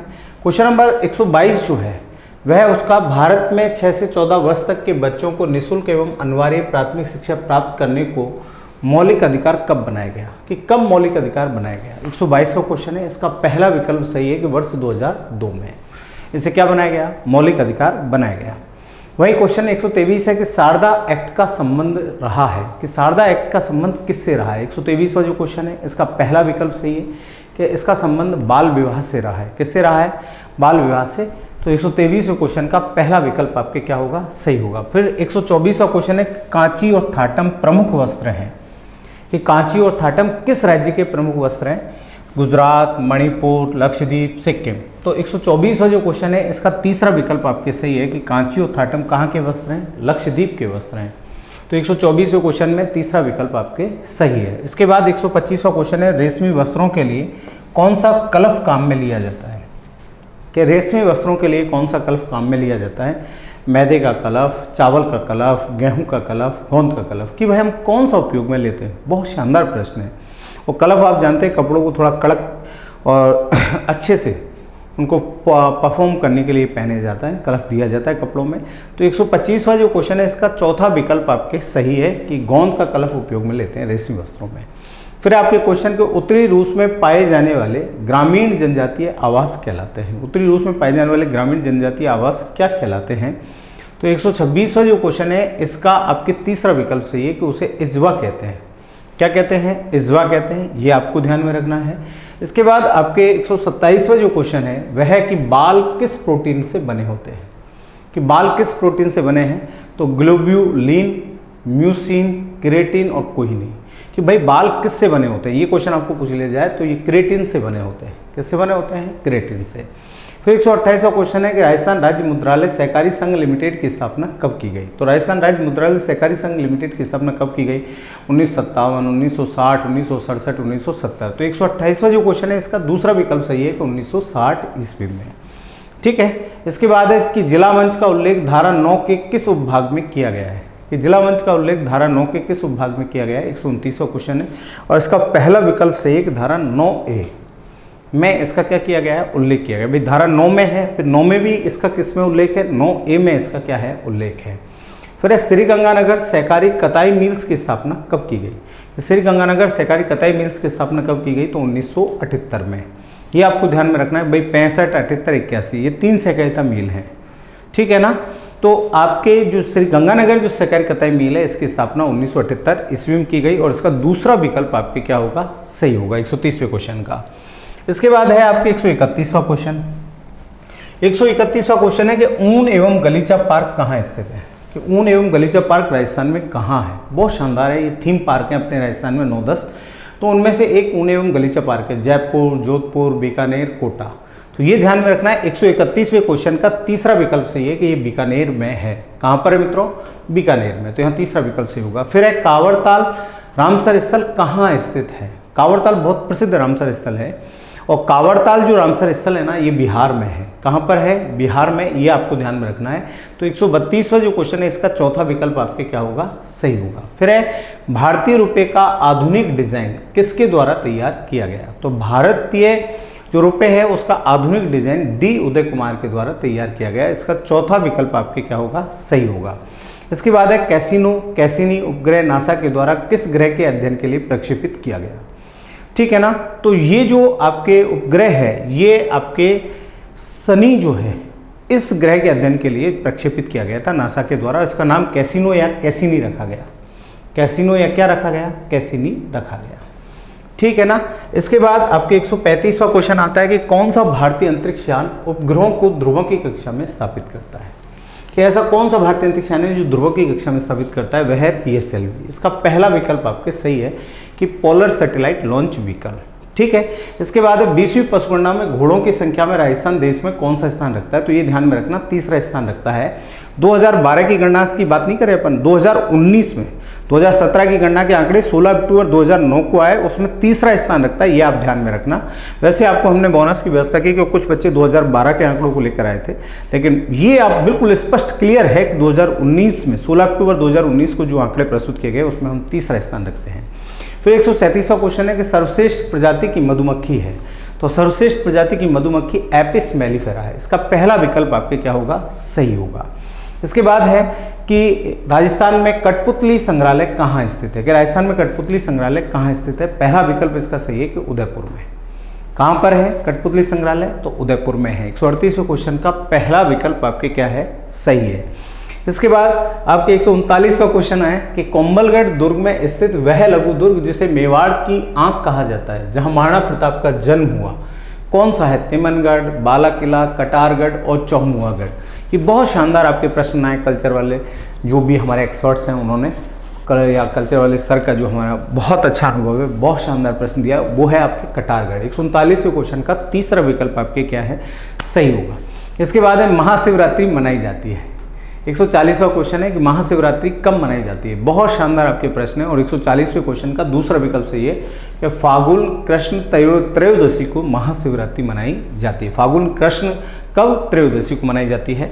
फिर है हिजरी संवत का पहला महीना। हिजरी संवत का भाई कौन सा पहला महीना होता है, रबीउल अव्वल, रबी उस्मानी, रमजान, मुहर्रम। तो हिजरी संवत आप जानते हैं कि ये बहुत बड़ा मतलब ऐसा संवत हमारे यहाँ पे रहा है। तो इसका चौथा विकल्प आपके सही होगा कि मुहर्रम, कि मुहर्रम को पहला महीना माना जाता है हिजरी संवत में। फिर आपके केसर कालमी घोड़ी का संबंध किस लोक देवता से। ये केसर कालमी का जो है आपके 6 से 10 तक की बुक में ना ये बार बार दिया गया है, तो थोड़ा सा इसे इंपॉर्टेंट आप लेकर चलें। और केसर कालमी जो घोड़ी का जो संबंध है किस लोक देवता से, तेजाजी, पाबूजी, रामदेव जी और मेहाजी। तो 142वां जो क्वेश्चन है इसका दूसरा विकल्प आपके सही है कि पाबूजी, ठीक है ना। इससे केसर कालमी घोड़ी का क्या है, संबंध है। इसके बाद में आपके 143वां क्वेश्चन है कि गाजर के छोटे छोटे टुकड़ों को उबालकर नमक मिर्च मसाले लगाकर बनाई गई सब्जी है। पंचकुटा, चक्की, कांजा, केड़ सांगरी। तो 143वां जो क्वेश्चन है इसका तीसरा विकल्प सही है कि कांजा। कौन सा, कांजा। फिर है आपके 144वां क्वेश्चन कि ना सावण सुरंगो ना भादवो हरियो नामक कहावत का तात्पर्य है कि सदैव एक समान रहना, कभी कभी हरा होना, आश्वासन देते रहना, काम पूरा होने पर स्थिति समान होना। तो 144वें क्वेश्चन का पहला विकल्प सही है कि सदैव एक समान रहना, ठीक है। फिर आपके 145वां क्वेश्चन है कि थेवा कला कहाँ की प्रसिद्ध है। तो थेवा कला जो है ये प्रतापगढ़ की प्रसिद्ध है। 145वें क्वेश्चन में तीसरा विकल्प आपके सही होगा। पंचायती राज में प्रधान का चुनाव जनता द्वारा प्रत्यक्ष रूप से होता है।